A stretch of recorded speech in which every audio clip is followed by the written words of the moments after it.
Sound okay எல்லாருக்கும்? Last week நம்ம சொன்ன மாதிரி ஸோ இன்னைக்கு நம்ம வந்து ஒரு டாபிக்கல் ஸ்டடி. இது வந்து பெரியன் ஸ்டடி. ஏற்கனவே நம்ம உங்களுக்கு சொன்ன மாதிரி ஒரு கொடுக்கப்பட்டிருக்கக்கூடிய இந்த தலைப்புகள் பேரில் உங்களுக்கு ஆல்ரெடி ரெஃபரன்ஸு நம்ம கொடுத்துட்டோம். இது எல்லாருமே நம்ம வந்து இதை படிச்சுட்டு வந்துட்டு இது ஒரு கலந்துரையாடல் தான். ஒரு ஒரு பேராகிராஃப்ஸை நம்ம பார்ப்போம். ஸோ இதில் உங்களுக்கு ஏற்கனவே பேராகிராஃப்ஸை அலர்ட் பண்ணியாச்சு இல்லையா, யார் யாருக்கு கொடுக்கப்பட்டிருக்குது இந்த வாரத்துக்குரியது. ஸோ அடுத்த வாரம் தொடர்ந்து போகும். சகோதரிகளுக்கும் இதில் வந்து நீங்கள் பங்கு இருக்குது. நீங்கள் வந்து அதில் சகோதரர் வந்து ஒரு ஒரு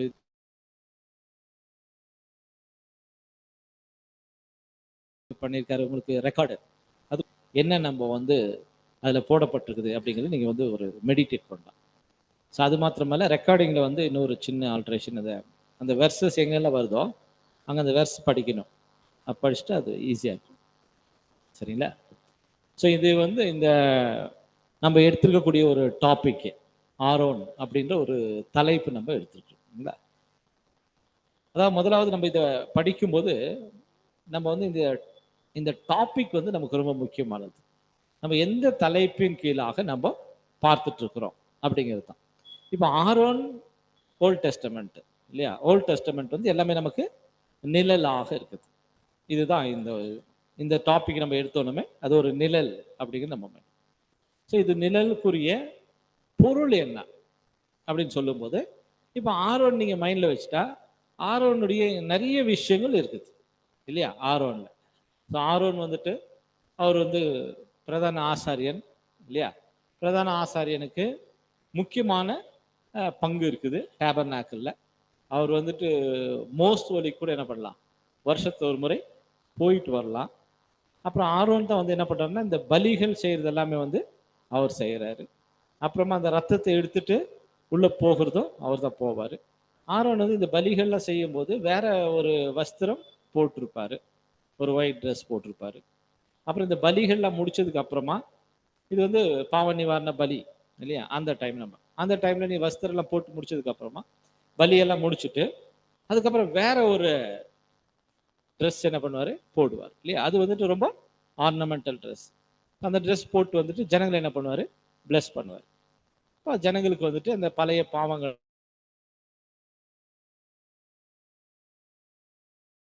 எல்லாம் மன்னிக்கப்பட்டு திரும்ப என்ன பண்ணலாம், அவசர பலியினால். அந்த நாள்ல நடந்த அந்த முழு அந்த பலிகள்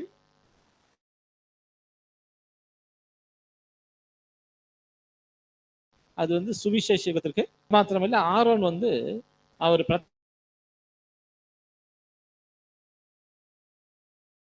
பிரதான ஆசாரியராக அவர் அந்த ட்ரெஸ் எல்லாம் போட்டு அனாயின் பண்ணதுக்கு அப்புறம் என்ன பண்ணுவார், அந்த அந்த வேலைகளை செய்யறதுக்கு அவர் ஆரம்பிக்குவார். ஸோ இதை இந்த மாதிரி ஆரோன் பற்றி நிறைய இருக்கிற விஷயங்கள் இருக்கு இல்லையா? இது வந்துட்டு நம்ம ஒரு அவுட்லைன் பழைய ஏற்பாட்டில் இருக்குது. அது உங்கள் மைண்டில் நம்ம நல்லா வச்சுட்டு அது அதில் இருக்கக்கூடிய எல்லா காரியங்களும் ஆரோனை பற்றியவைகள். ஆரோனை பற்றி இருக்கக்கூடிய காரியங்கள் எல்லாம் நமக்கு என்ன மாதிரியான ஒரு பொருளுக்கு அந்த நிழல் வந்து கம்பேர் ஆகுது அப்படிங்கிறத நம்ம அதான் சப்ஜெக்ட். அது நம்ம இதை நீங்கள் மைண்டில் வச்சுக்கோ.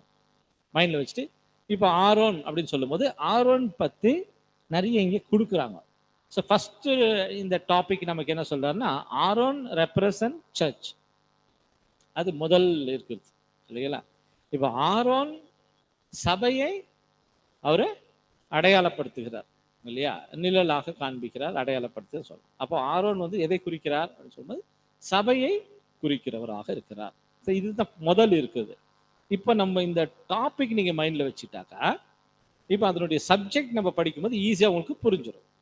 ஸோ இப்போ நமக்கு ஃபர்ஸ்ட் டாபிக் என்ன இருக்குன்னா, ஆரோன் சபையை குறிக்கிறவராக இருக்கிறார். அப்போ இந்த சபையை கம்பேர் பண்ணிட்டு என்ன பண்றோம், ஒரு ஒரு விஷயத்தை நம்ம பார்க்குறோம். அதுக்கு சில ரெஃபரன்ஸ் கொடுத்துக்கிறாங்க. ஸோ அந்த ரெஃபரன்ஸ் எல்லாமே ஆரோன் எப்படி சபையை குறிக்கிறவராக இருக்கிறார் அப்படிங்கிறது தான் விஷயம்.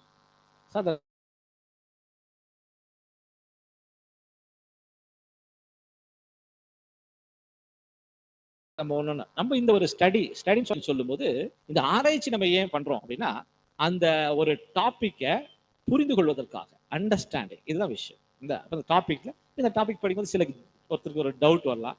அந்த டவுட் நீங்க தாராளமாக என்ன பண்ணலாம், கேட்கலாம். அப்போ அந்த டவுட் மற்றவங்க கூட இல்லாமல் இருந்திருக்கும். ஆமாம், இந்த மாதிரி ஒரு கேள்வி இருக்குது இல்லை அவங்களுக்கு கூட. அப்போ அதை கிளாரிஃபை பண்ணலாம். ஸோ இப்படி வந்து ஒரு அண்டர்ஸ்டாண்டிங், ஏன்னா புரிந்து கொள்ளுதல், அதுதான் இந்த பெரியன் ஸ்டடியோட முக்கியமான நோக்கம். இப்போ நம்ம ஒரு டாபிக் வைஸாக நம்ம எடுத்துக்கிறோம். ஒரு டாபிக், இப்போ ஒரு டாபிக் எடுத்துட்டா அதில் என்ன இருக்குதோ அந்த சத்தியத்தை புரிந்து கொள்றது தான். நம்ம ஜஸ்ட் வந்துட்டோம், இந்த வால்யூமை முடிச்சிடணும், புக்கு முடிச்சிடணுன்ற ஐடியா நமக்கு இல்லை. ஒரு மீட்டிங்லையும் ஒரு சத்தியத்தை நம்ம புரிந்து கொள்ளும். அதுதான் அந்த புரிந்து கொள்ளுதல் தான் நமக்கு கிறிஸ்துவனுடைய மனவாட்டி ஆகக்கூடிய ஒரு பங்கை பெறும் வகையில் அது என்ன பண்ணும், நம்மளை வழி நடத்திட்டு போகும். அதுதான் நம்மளுடைய முக்கியமான நோக்கம். ஸோ அதில் நம்ம இன்றைக்கு நம்ம எடுத்துக்கூடிய இந்த டாபிக்ல வந்துட்டு ஆரோன் ரெப்ரசன்ட் சர்ச் இருக்குது, அப்புறம் ஆரோன் ரெப்ரசன்ட் ஜீசஸ் அப்படி வருது. இந்த ரெப்ரசன்ட் வார்த்தை நீங்க ஆட் பண்ணிக்கணும் ஒரு அப்போ ஆரோன் சபையை குறிக்கிறார், அதே போல அடுத்தது ஆரோன் இயேசுவை குறிக்கிறவராக இருக்கிறார். இப்போ பாருங்க, இப்போ இயேசு சபை வேற வேற இருக்குது. அப்ப அடுத்து என்ன சொல்றாருன்னா, Aaron represent seed of Abraham. Aaron ஆதாமின் சந்ததி, சரிங்களா? அதாவது சீட் ஆஃப் ஆபிரகாம்னா ஆபிரகாமுடைய சந்ததியை அவர் வந்து குறிக்கிறவராக இருக்கிறார். ஏன்னா ஆபிரகாமுடைய சந்ததி மூலமாக தான் தேவன் நிறைய வாக்குத்தத்தம் சந்ததி மூலமாக நான் உள்ளது. அந்த சந்ததியை அவர் குறிக்கிறவராக இருக்கிறார். அப்ப எப்படி அவருடைய சந்ததிக்கு வந்து ஆபிரகாமுடைய சந்ததிக்கு இது வந்து பொருந்துகிறதாக இருக்கு இந்த நிழல் பொருள். அடுத்தது என்ன சொல்றாரு, Aaron represent type of consecration to sacrifice அப்படின்னு சொல்றாரு. அப்போ ஆரோன் ரெப்ரசன்ட் அந்த ஒரு பலியினால் உடன்படிக்கை பண்ணினவர்களை அவர் குறிக்கிறவராக இருக்கு. அப்ப எப்படி அப்படி இந்த மாதிரி ஒரு டாபிக்ல நம்ம இருக்கக்கூடிய சத்தியத்தை நாம கொடுக்கப்பட்டிருக்கக்கூடிய ரெஃபரன்ஸ் வச்சுட்டு நம்ம என்ன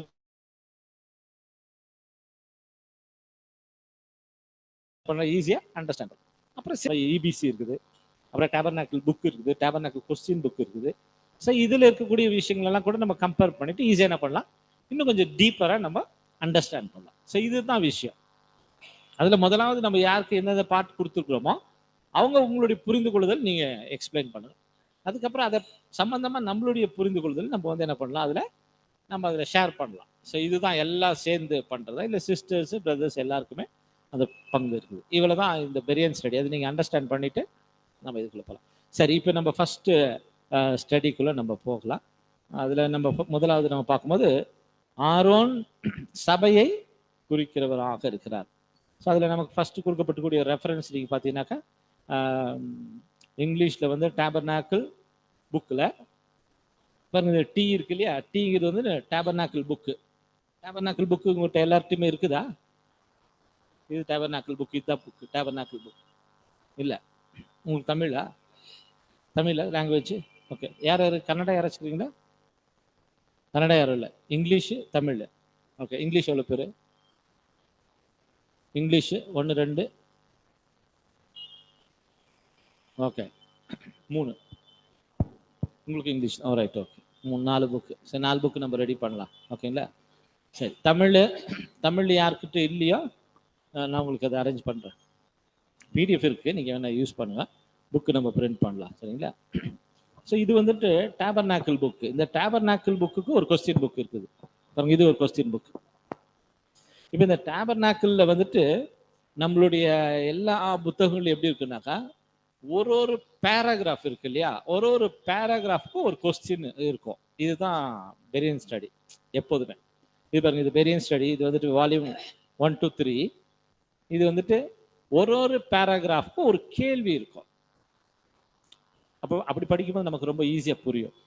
ஏன்னா நம்ம வரிசையாக படிச்சுட்டு போகிறதுக்கும் ஒரு பேராகிராஃப்க்கு ஒரு கேள்வி போட்டு அந்த கேள்விக்கான பதிலை இந்த பேராகிராஃபில் நம்ம படிக்கிறதுக்கும் உங்களுக்கு ஈஸியாக புரியும். அப்படி தான் இருக்குது எல்லா புக்கும், அப்படி தான் இருக்கும். அதே மாதிரி டேபர்நாக்கிள் புக்கும் அப்படி தான். இப்போ டேபர்நாக்கிள் வந்துட்டு இங்கிலீஷில் எவ்வளோ பேஜ் நம்பர் எவ்வளோ இங்கிலீஷில்? R1 ஃபர்ஸ்ட் டீ போட்டுருக்கு இல்லையா, டேபர்நாக்கிள். தமிழில் இருக்கிறது வந்து தமிழ் டேபர்நாக்கிள். இது வந்து இங்கிலீஷ் உங்களுக்கு நோட்ஸ் கொடுத்துருக்கு வந்து இங்கிலீஷ் பேஜ் நம்பர் வரும். இங்கிலீஷில் என்ன வருது? இதில் இருக்கு இல்லையா, இங்கிலீஷில் பேஜ் நம்பர் T29-1 இல்லையா. அதாவது இந்த புக்கில் பேஜ் நம்பர் 29ல் ஃபர்ஸ்ட் பேரா. ஓகேங்களா? இப்போ பாருங்க, இப்போ இந்த புக்கில்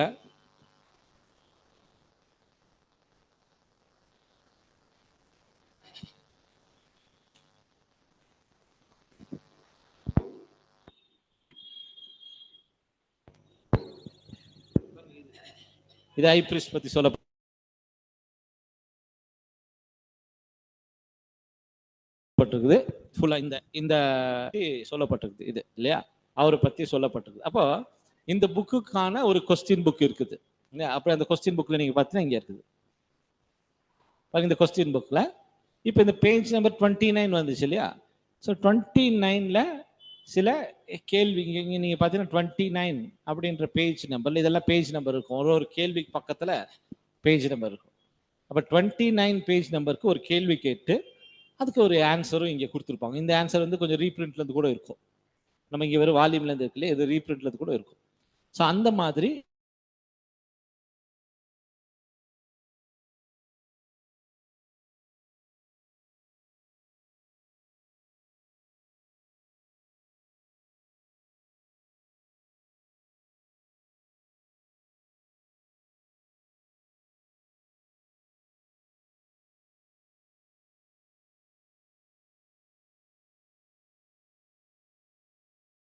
ஒன்னொன்னுக்குமே ஒரு கொஸ்டின்.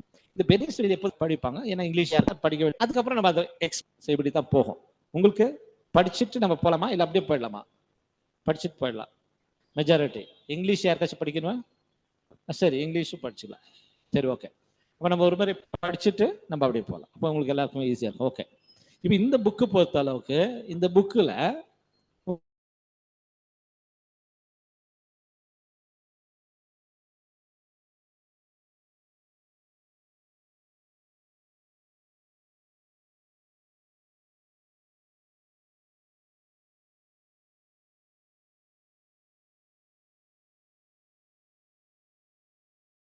உங்களுக்கு வந்து இந்த ரெஃபரன்ஸ் கொடுத்துருக்கோம் இல்லையா, ரெஃபரன்ஸ் புக்கு தேடணும்னு அவசியம் இல்லை. இந்த புக்கு வசனங்கள் கூட இங்கே பிரிண்ட் ஆயிருக்கு.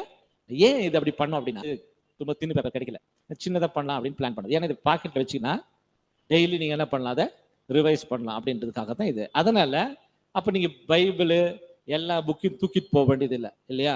அதனால உங்களுக்கு கூட எப்போதுமே இருக்கும். பெரிய ஸ்டடினா நம்ம வந்து ஒரு 3 days நீங்கள் என்ன பண்ணாத அப்படியே கோ த்ரூ பண்ணணும். அப்போ தான் அது என்ன ஆகும், நமக்கு ஈஸியாக புரியும். அதுக்கு பிரதர்ஸ் எப்படி பண்ணணும், சிஸ்டர்ஸ் எப்படி பண்ணணும், அதெல்லாம் கூட நம்ம போன வாரத்தில் நம்ம பார்த்தோம் இல்லையா. அதனால தான் இந்த புக் வந்து நம்ம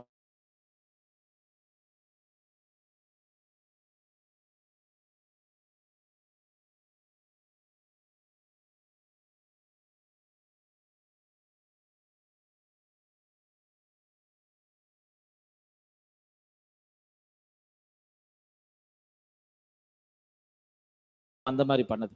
பைபிள் கூட நீங்க அங்கேயே படிச்சு, அதனால அப்படி இருக்கு. இந்த புக் ஈஸியா இருக்கும். உங்களுக்கு பிரிண்ட் அவுட் கொடுத்தனால அது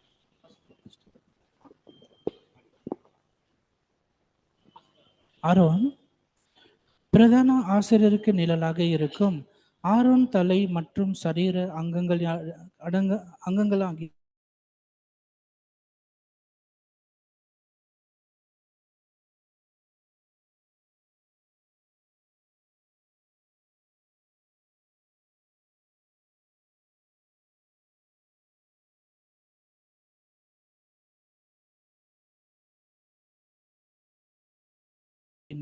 சபையான இயேசுவை பிரதிநிதி அவர் சுத்திகரிக்கப்பட நிஜம் கழுவப்பட வேண்டியவர் அகத்தினான் திருவசனத்தை கொண்டு தன்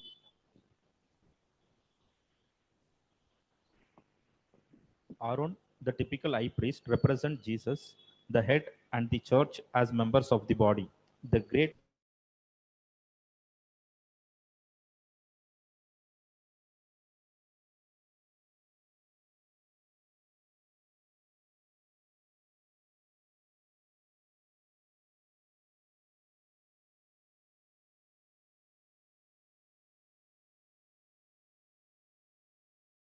antitypical high priest will represent you through that he might sanctify it, having cleansed it by the washing of water with the word.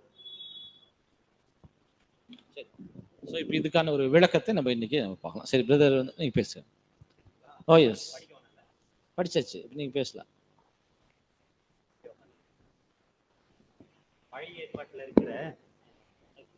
பழைய ஏற்பாட்டில் இருக்கிற பிரதான ஆசிரியராக இருக்கிற ஆரோனு எதை பிரதிநிதிப்படுத்துறாருனாக்கா, தலையாகிய இயேசு கிறிஸ்துவையும் அவருடைய சரீரமாகிய சபையும் அவர் பிரதிநிதிப்படுத்துகிறார். ஆரோனு வரக்கூடிய திருச்சபைக்கும் இயேசுவுக்கும் நிழலாக இருந்து அவர் பணி செய்கிறாரு. ஆனால் திருச்சபையும் இயேசுவும் நிஜமாகவே அவங்க செயல்படுறாங்க. ஆரோன் மற்ற மனிதரை போல பாவத்தினால இருந்ததால அவரு கழுவப்பட்டார். ஆனாலும் அவர் பாவமில்லாத இயேசுவை பிரதிநிதிப்படுத்தும் வகையில் அவர் கழுவப்பட வேண்டியிருந்தது. இயேசு கிறிஸ்துவின் இரத்தத்தாலும் தண்ணீராகிய அவருடைய வசனத்தாலும் திருச்சபையானது சுத்திகரிக்கப்பட்டது.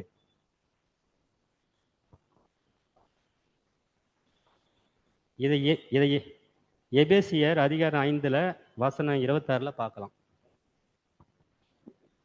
சரி, இப்போ இந்த பேராகிராஃப்ல வந்து என்ன நம்ம அவருக்கு கொடுக்கப்பட்ட அந்த பகுதி அவர் என்ன புரிஞ்சுக்கிட்டாரு அப்படிங்கிறத வந்து அவர் ஷேர் பண்றாரு. அதாவது ஆரோன் வந்து பழைய ஏற்பாட்டு காலத்துல இந்த ஆரோன் வந்து அவர் இயேசு கிறிஸ்துவையும் அவருடைய சரீர அங்கங்களையும் அவர் பிரதிநிதிப்படுத்துகிறார்னா அவர் அடையாளப்படுத்துகிறார், குறிக்கிறவராக இருக்கார், நிழலாக காமிக்கப்பட்டிருக்குது அப்படிங்கிறத நம்ம பார்த்தோம். அப்புறம் ஆரோன் வந்து கழுவப்பட்டார். இங்க கழுவப்பட்டார். ஸோ கழுவப்பட வேண்டியது ஏன்? இப்போ ஜீசஸ் கிரைஸ்டை வந்து அவர் அடையாளப்படுத்துறாருன்னு சொல்லும்போது அப்போ இவர் கழுவுனாக்கா இப்போ ஜீசஸ் கழுவுன மாதிரி ஆகுது இல்லையா? அப்படி இங்கே இல்லை, ஜீசஸ் கழுவ வேண்டிய அவசியம் இல்லை. ஏன்னா அவர் வந்து பரிசுத்தரும் குற்றமற்றவருமா பாவிகளுக்கு விளைவினராக இருக்கிறார், அதனால அவர் கழுவ. அப்போ ஏன் இங்கே கழுவுனாங்கன்னா ஆரோன் அவர் அடையாளப்படுத்துகிறதுனால, ஆரோன் ஒரு மனிதனாக அவர் இருந்ததுனால அவர் கழுவ வேண்டியதான் இருந்துச்சு. ஸோ இப்போ ஆரோன் 2 பேர்த்த அடையாளப்படுத்துறாருங்க இல்லையா? அதுதான் சபையும்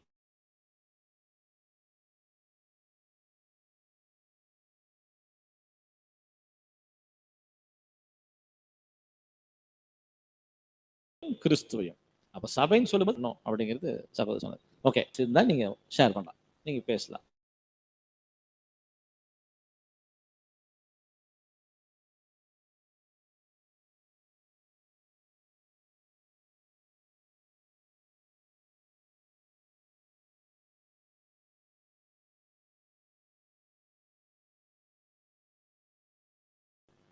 ஓகே, மைக் வச்சுக்கோ. அதாவது கழுவப்பட அவசியம் கிடையாது. ஏன் கழுவப்படணும் இல்லையா பிரதர்? Very good.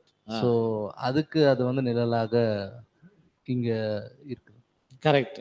இங்க சபை வந்துட்டு நம்ம வந்து எப்படி இருக்கிறோம்? மாம்சத்துல இருக்கிறோம் இல்லையா? இப்ப நம்ம கிறிஸ்துவின் சரீரம் அப்படின்னு சொல்லும்போது சரீரம் என்ன பண்ண வேண்டியது இருக்குது? கழுவப்பட வேண்டியதாக இருக்குது. அதை வந்து அவர் நிழலா காமிக்கிறார். ஏன்னா ஆரோனை ஃபுல்லா வாஷ் பண்ணிட்டு அதுக்கப்புறம் என்ன பண்றாங்க? அனாயிண்டிங் பண்றதை நம்ம பார்க்குறோம். ஓகே, பேசுறேன். பிரதர், அந்த கழுவு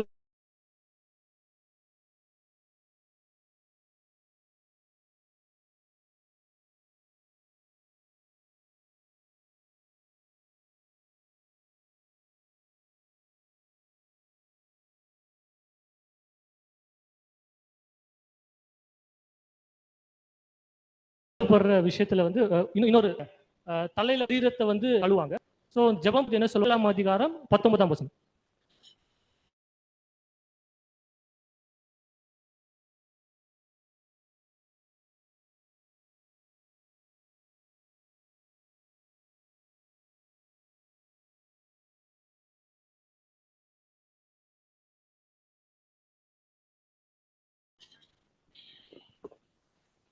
அவர்களும் சத்தியத்தினாலே பரிசுத்தமாக்கப்பட்டவர்களாகும்படி அவர்களுக்காக நான் என்னை தானே பரிசுத்தமாக்குகிறேன். ஓகே, ஸோ இந்த ஒரு வசனத்தின் அடிப்படையில் இங்க இயேசு கிறிஸ்து என்ன சொல்றாரு அப்படின்னா, அவங்க வந்து பரிசுத்தம், அதாவது சத்தியத்தின் நிமித்தமாக அவங்க பரிசுத்தம் ஆகணுன்றதுக்காக நான் என்னை பரிசுத்தப்படுத்துகிறேன் அப்படின்ட்டு இங்க வந்து சொல்றாரு. இப்போ அவர் ஆக்சுவலா ஆல்ரெடி பரிசுத்தமானவர் தான். இயேசு கிறிஸ்து வந்து தன்னைத்தானே பரிசுத்தம் பண்ண வேண்டிய அவசியம் வந்து அங்க இல்லை. பட் அங்க வந்து தன்னைத்தானே பரிசுத்தம் பண்ணிக்கிறேன் அப்படின்னு சொல்லும் போது அங்க வந்து இங்கிலீஷ்ல வந்து என்ன வார்த்தை வரும் அப்படின்னா சாங்டிஃபை அப்படின்ற ஒரு வார்த்தை வந்து அந்த வரும். அந்த வார்த்தைக்கான அர்த்தம் வந்து நம்ம என்ன பார்க்கிறோம் அப்படின்னா பிரித்தெடுக்க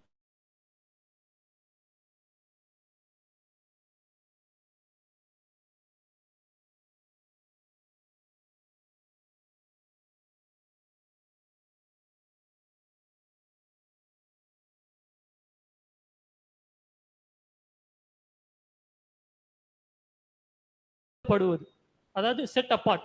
எப்படி நம்ம அந்த அந்த பட் அந்த சத்தியமே இது அர்ப்பணிக்கிறாரு. அவர் அர்ப்பணிச்சாதான் அவர் வந்து என்னவாக மாறுவார் அப்படின்னா அந்த ஜீவமுள்ள அப்பமாக மாறுவார் சபைக்கு. ஸோ நான் வந்து என்னை பரிசுத்தப்படுத்துகிறேன்னு சொல்லும்போது நான் என்னுடைய வாழ்க்கையை சபைக்காக நான் அர்ப்பணிக்கிறேன். நான் அர்ப்பணிச்சு அவங்களுக்கு ஒரு ஜீவ உள்ள அப்பமாக மாறி நான் வந்து என்ன பண்றேன் அப்படின்னா அவங்கள வந்து நான் கழுவுறேன் அப்படின்ட்டு அந்த ஒரு அர்த்தத்துல அவர் சொல்றாரு. இதை தான் வந்து எபேசியர்ல வந்து அந்த ஒரு வசனத்தை கூட குறிப்பிட்டிருப்பாரு. அதை கூட ஒரு வாட்டி லாஸ்டா படிச்சிடலாம். எபேசியர் 5ஆம் அதிகாரம் 25, 26.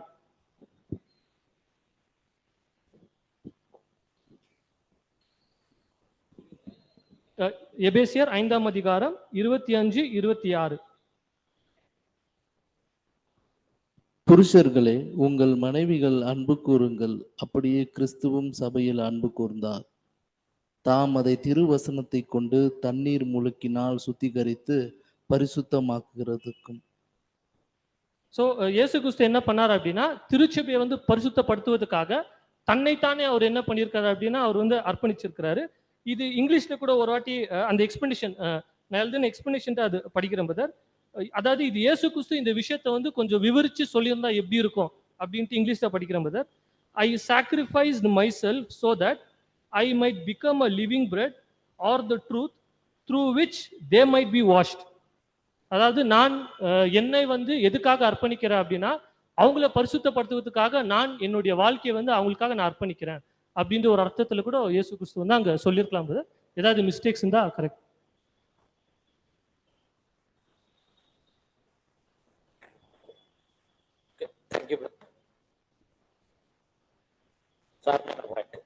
இப்போ நீங்க என்ன பண்ணலாம்னா இப்போ நோட் பண்ணிக்கலாம். இது இந்த மைக் கொஞ்சம் கலட்டா பண்ணுது.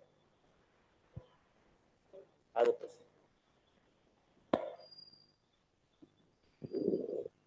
அப்போ சகோதரர் சொல்லும்போது சில எக்ஸ்ட்ரா பாயிண்ட் சொல்லும்போது ஏன்னா அதில் இல்லை இல்லையா, நம்ம நோட்ஸ் எடுத்துக்கலாம். உங்களுக்கு யார் தேவை நீங்கள் நோட்ஸ் எடுத்து ரெக்கார்டு வந்துட்டு நம்ம குரூப்பில் ஷேர் பண்ணுறோம், நீங்கள் அதை கூட யூஸ் பண்ணிக்கலாம். சரி, அப்போ இது ரொம்ப அருமையான ஒரு பாயிண்ட். இங்கே ஜீசஸ் கிரைஸ்ட் வந்து அவர் நம்மை சுத்திகரிக்கிறதுக்காக அவர் தம்மை தாமே என்ன பண்ணார், சுத்திகரித்து கொண்டார். ஓகே, ஸோ இன்னொரு பாயிண்ட் கூட இதில் இருக்கு இல்லையா, நம்மை சுத்திகரிக்கிறத பற்றி. இப்போ நம்ம எப்படி சுத்தமாகுது, இப்போ அது முக்கியமான பாயிண்ட். ஏன்னா இப்போ ஆரோன் வந்து கழுவுப்படுறான்னு சொல்லும்போது ஜீசஸ் கிரைஸ்ட் கழுவ வேண்டியதில்லை நீங்க வந்தார்.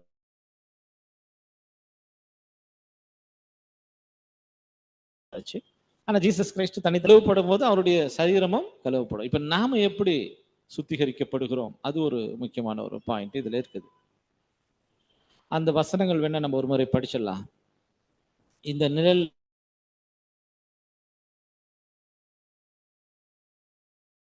நிழல்ல பார்க்கும்போது ஆரோனுக்கு இருக்கு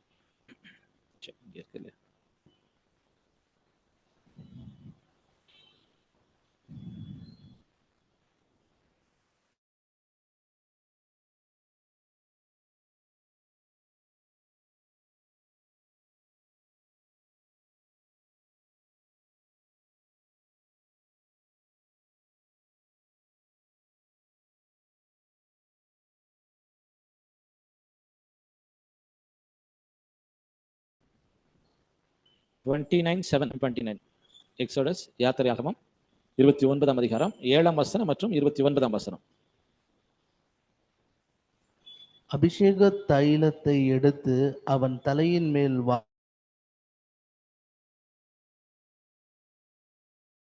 வார்த்து அவனை அபிஷேகம் செய்வாயாக. 29 ஆரோனின் பரிசுத்த வஸ்திரங்கள் அவனுக்கு பின் அவனுடைய குமாரரை சேரும். அவர்களை உடுத்தி கொண்டு அபிஷேகம் பண்ணப்பட்டு பிரதிஷ்டையாக்கப்பட்டவர்கள். பாருங்க, அப்ப இங்க பாத்தீங்கன்னா ஆரோன் வந்து அந்த ஒரு ஆர்னமெண்டல் ட்ரெஸ் இல்லையா, அந்த ஒரு ஒரு பல வண்ண ஒரு வஸ்திரம், அது வந்து ரொம்ப எப்படி பார்த்தாக்கா ஒரு கிங் மாதிரி இருக்கும் இல்லையா, அந்த ராஜாக்களினுடைய உடை மாதிரி பர்பிள் ஃபுல்லாவே, அது அவ்வளோ ஒரு அற்புதமான ஒரு உடை. அதுக்கப்புறம் மேலே என்ன இருக்கும், பிரஸ்ட் பிளேட் இருக்கும், அது ஃபுல்லாக கோல்டு, அதில் ஃபுல்லாக ரத்தின கற்கள் பயந்து இருக்கும். அப்புறம் இங்கே ஒரு கல் இருக்கும், யோனக்ஸ் இல்லையா, ஒரு கல் இங்கே இருக்கும்.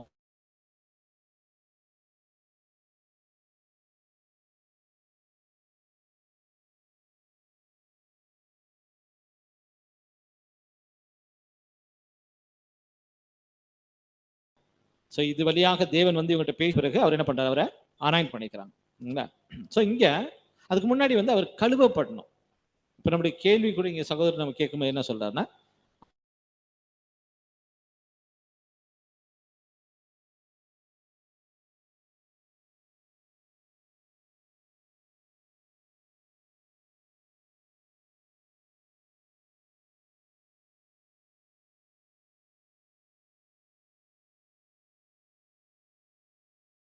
ஆரோன் வந்து அந்த ஒரு glory வந்து அவர் உடுத்துவது இதை குறிக்கிறது. அதுதான் கேள்வி. அப்படிதான் கழுவப்படுறது அப்படின்னு சொல்லும்போது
என்ன சொல்றாருன்னா, திருவசனமாகிய தண்ணீர்னாலே நம்ம சுத்திகரிக்கப்படணும் அப்படி சொல்றாரு.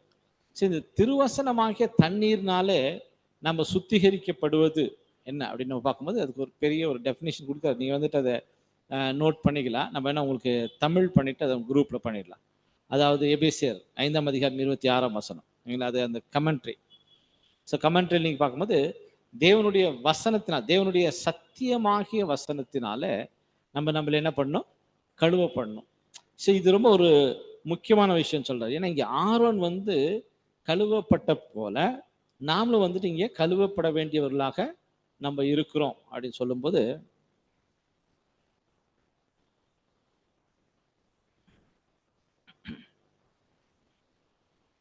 பாருங்க அதுல யோவான் கூட இருக்குல்ல, அந்த யோவான் வசனம் கூட படிச்சிருங்க. யோவான் 15:3 மற்றும் 13:10-11. John 15 chapter 3rd verse, 13th chapter 10 and 11. நான் உங்களுக்கு சொன்ன உபதேசத்தினாலே நீங்கள் இப்பொழுதே சுத்தமாய் இருக்கிறீர்கள். பாத்தீங்களா, இப்போ அவர் நமக்கு என்ன பண்ணிக்கிறார், ஒரு உபதேசத்தை கொடுத்துக்கிறார். அந்த உபதேசத்தினாலே இப்பொழுது நீங்கள் சுத்தம். அந்த உபதேசத்தினாலே நாம் சுத்திகரிக்கப்படணும். அப்புறமா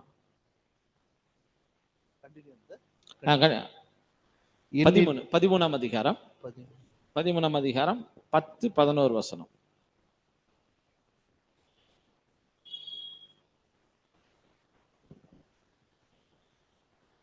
இயேசு அவனை நோக்கி, முழுகினவன் தன் கால்களை மாத்திரம் கழுவ வேண்டியதாயிருக்கும், மற்றபடி அவன் முழுவதும் சுத்தமாய் இருக்கிறான். நீங்களும் சுத்தமாய் இருக்கிறீர்கள், ஆகிலும் எல்லாரும் அல்ல என்றார். ஓகே. ஸோ இங்கே நம்ம என்ன பண்றோம்னு சொல்றோம்னா, அவருடைய போதனைகள்னால நம்ம சுத்தமாகணும். இப்போ முழுகினவன் சொல்லும்போது இந்த பாயிண்ட் பாருங்க, நீங்க நல்லா அண்டர்ஸ்டாண்ட் பண்ணிக்கணும். இப்போ நம்ம கழுவப்படுறது அப்படின்னா மைண்ட்ல நம்ம நல்லா வச்சு, பொதுவாக இந்த ஒரு கழுவுறது நம்மள திருவசம் தண்ணீர்னால கழுவுறது அப்படின்னு சொல்லும்போது நிறைய பேர் என்ன நினைச்சுக்காருன்னா, நம்ம பேப்டிசம் எடுத்துட்டோம்னா நம்மள என்ன பண்ணலாம், நம்மள ஒரு சுத்தமான மாதிரி இல்லைங்களா, அது வந்து ஒரு கம்யூனியன் சொல்லி நல்லா ஒயிட் ட்ரெஸ் எல்லாம் போட்டு பேப்டிசம். சில நேரத்தில் பேப்டிசம் எடுத்துட்டு கூட சரியான வாழ முடியலன்னா இன்னொரு டைம் கூட எடுத்துட்டு இன்னிலேருந்து நான் என்ன பண்றேன் அப்படியெல்லாம். அப்படி இருக்காங்களா இல்லையா? அப்படி இருக்கிறாங்க. உலக ஜனங்க அப்படி இருக்கிறாங்க. ஒருத்தர் நம்மகிட்ட கூட வந்து கேட்டாரு, நான் பேப்டிசம் எடுக்கும்போது அப்போ எனக்கு தெரியல, இப்போ இன்னொரு டைம் எடுத்துக்கிட்டுமாங்க அப்படி இல்லை இல்லை. இது வந்து இந்த திருவசனத்தினாலே நம்மளை சுத்திகரிக்கிறது அப்படின்னு சொல்லும்போது தேவனுடைய சத்தியத்தினால, தேவனுடைய வார்த்தையினால, அதுதான் நம்ம ரொம்ப முக்கியம். இப்ப பாருங்க, நம்ம கான்சிகரேட் ஆயிட்டு வந்ததுக்கு அப்புறமா இல்லையா, கான்சிகரேட் ஆயிட்டு வந்ததுக்கு அப்புறமா நம்மளை வந்து திருவசனத்தினால் நம்ம என்ன பண்றோம், நம்மளை வந்து கிளீன் பண்ணிட்டே இருக்கணும். இதுதான் போயிட்டு இருக்குது இல்லையா. இப்போ நீங்க நல்லா அண்டர்ஸ்டாண்ட் பண்ணுங்க இந்த பாயிண்ட். நம்ம கான்சிகரேட் ஆனதுக்கு அப்புறமா நம்மளுடைய நிலைமை எப்படி இருக்கும், கான்சிகரேட் ஆகிறதுக்கு முன்னாடி நம்ம எப்படி இருக்கிறோம் இல்லையா. சத்தியம் தெரிஞ்சிருச்சு, ஆனா இன்னும் கான்சிகரேட் ஆகல இல்லையா. அப்ப நம்ம எப்படி இருக்கிறோம், இது இந்த இந்த நிலையை நீங்க எப்படி அண்டர்ஸ்டாண்ட் பண்ணலாம்? கான்சிகரேட் ஆனதுக்கு அப்புறமா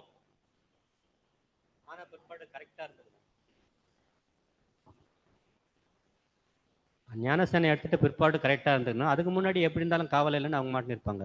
எப்படி வேணாலும் சேர்த்துக்கணும். அதுதான் நல்ல பாயிண்ட் தான் இல்லையா. அப்போ பேப்டிசம் எடுத்ததுக்கு அப்புறம் நம்ம சரியா இருக்கணும். பாருங்க, இந்த நிலையை நீங்க எப்படி அண்டர்ஸ்டாண்ட் பண்ணலன்னா, இது வந்து ஒரு ஒரு நிலையை கடந்து இன்னொரு நிலைக்கு போகுது. இதை நீங்க நல்லா அண்டர்ஸ்டாண்ட் பண்ணி இந்த மைண்ட்ல வச்சுக்கோ. ஒரு கான்சிகரேட்டட் இல்லையா.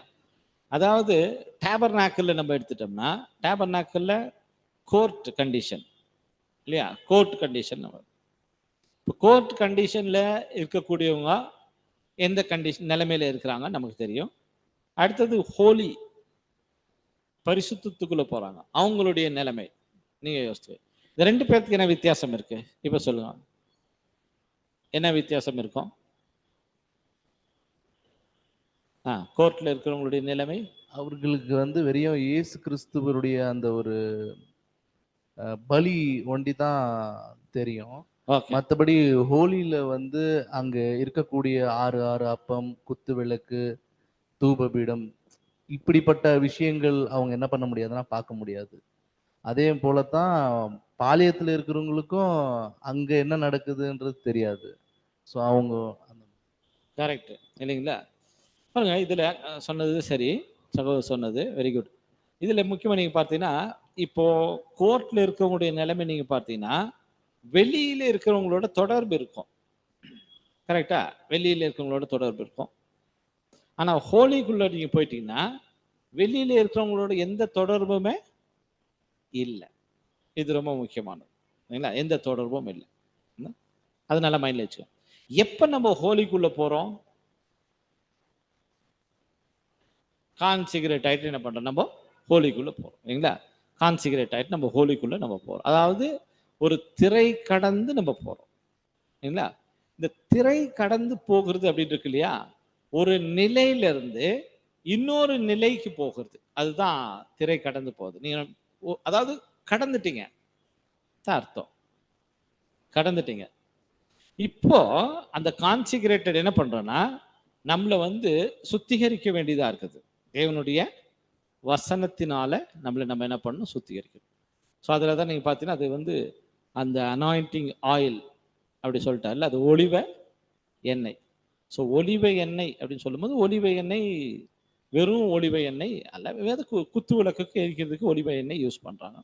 ஆனால் அனாயிண்டிங்க்கு என்ன பண்ணுறதில்ல, அந்த எண்ணெய் யூஸ் பண்ணுறதில்ல. அதேங்களா. இப்போ அனாயிண்டிங்க்கு நீங்கள் பார்த்தீங்கன்னா வேற எண்ணெய் யூஸ் பண்ணுவாங்க, அது கொஞ்சம் நல்ல வாசனை திரவியமாக இருக்கும், நல்ல வாசனையாக இருக்கும். ஏன்னா சில மிக்சிங் எல்லாம் கொடுத்துருக்காரு, வெள்ளை போதம் போடணும் இல்லைங்களா, சுகந்த வர்க்கங்கள் இல்லையா, அப்புறம் அதில் வசம்பு போடணும், கருவப்பட்டை போடணும், லவங்கப்பட்டை போடணும், இதெல்லாம் போட்டாக்கா நல்ல ஒரு வாசனை வரும். அந்த மாதிரி ஒரு வாசனை எல்லாம் மிக்ஸ் பண்ணி தைலக்காரன் செய்கிற மாதிரி சென்ட் பண்ணி அதை தான் என்ன பண்ணணும், தலையில் அவங்க வந்து ஊற்றுறாங்க நம்ம பார்க்கணும் இல்லை. ஸோ இப்படி இந்த ஒரு அனாயிண்டிங் நடக்குது. ஸோ இதில் நீங்கள் பார்த்தீங்கன்னா ஃபஸ்ட்டு அவங்க செலக்ட் ஆயாச்சு ஆரோன்னு இல்லையா, ட்ரெஸ்ஸு பண்ணி இப்போ என்ன பண்ணுவாங்க, அவங்கள அனாயிண்ட் பண்ணுறாரு நம்ம பார்க்குறோம் இல்லை. இப்போ பாருங்க, இப்போ ட்ரெஸ் பண்ணுறதுக்கு முன்னாடி, அனாயிண்ட் பண்ணுறதுக்கு முன்னாடி நாம் கழுவப்படணும் சொல்லும்போது சத்திய வசனங்கள் நம்ம படிக்கிறோம் இல்லையா. இப்போ முதல் இருந்த நிலைமைக்கும் இப்போ இருக்கிற நிலைமைக்கும் வித்தியாசம் இருக்குது. முதல் வெளியே இருக்கிறவங்களோட தொடர்பு இருந்துச்சு நிறையா. அதில் நாம் இந்த சுத்திகரிக்கணும் அப்படின்னு சொல்லும்போது தேவனுடைய வசனத்தின் மூலமாக மாத்திரமே என்ன பண்ண முடியும்னா இந்த சுத்திகரிப்பு நமக்கு நடக்காது. திருவசனமாக்கிய தண்ணீர்னால. அது எங்க நடக்கும்? ஹோலியில வச்சிருக்கிறாங்க. 6 அப்பங்கள் இருக்குது இல்லையா? அதுதான் நமக்கு ஆகாரமாக இருக்குது தேவனுடைய வசனம். தேவனுடைய வசனத்தை அங்க வந்தா மாத்திரம்தான் ஒருத்தர் என்ன பண்ண முடியும்னா அதை அண்டர்ஸ்டாண்ட் பண்ண முடியும். ஏன்னா அங்கதான் அது இருக்குது. அப்புறம் அதுக்குரிய வெளிச்சம் குத்துவிளக்கினுடைய வெளிச்சம் இல்லைங்களா? அவங்களுக்கு மாத்திரம்தான் அது கொடுக்கப்பட்டிருக்குது. இதை நீங்க நல்லா அண்டர்ஸ்டாண்ட் பண்ணுங்க. இப்ப அங்கிருந்து தான் நம்ம இதை என்ன பண்றோம்? சாப்பிட்றோம், புசிக்கிறோம். அதனால நம்மளை சுத்திகரிச்சுக்கிறோம். எல்லாம் நடக்குது.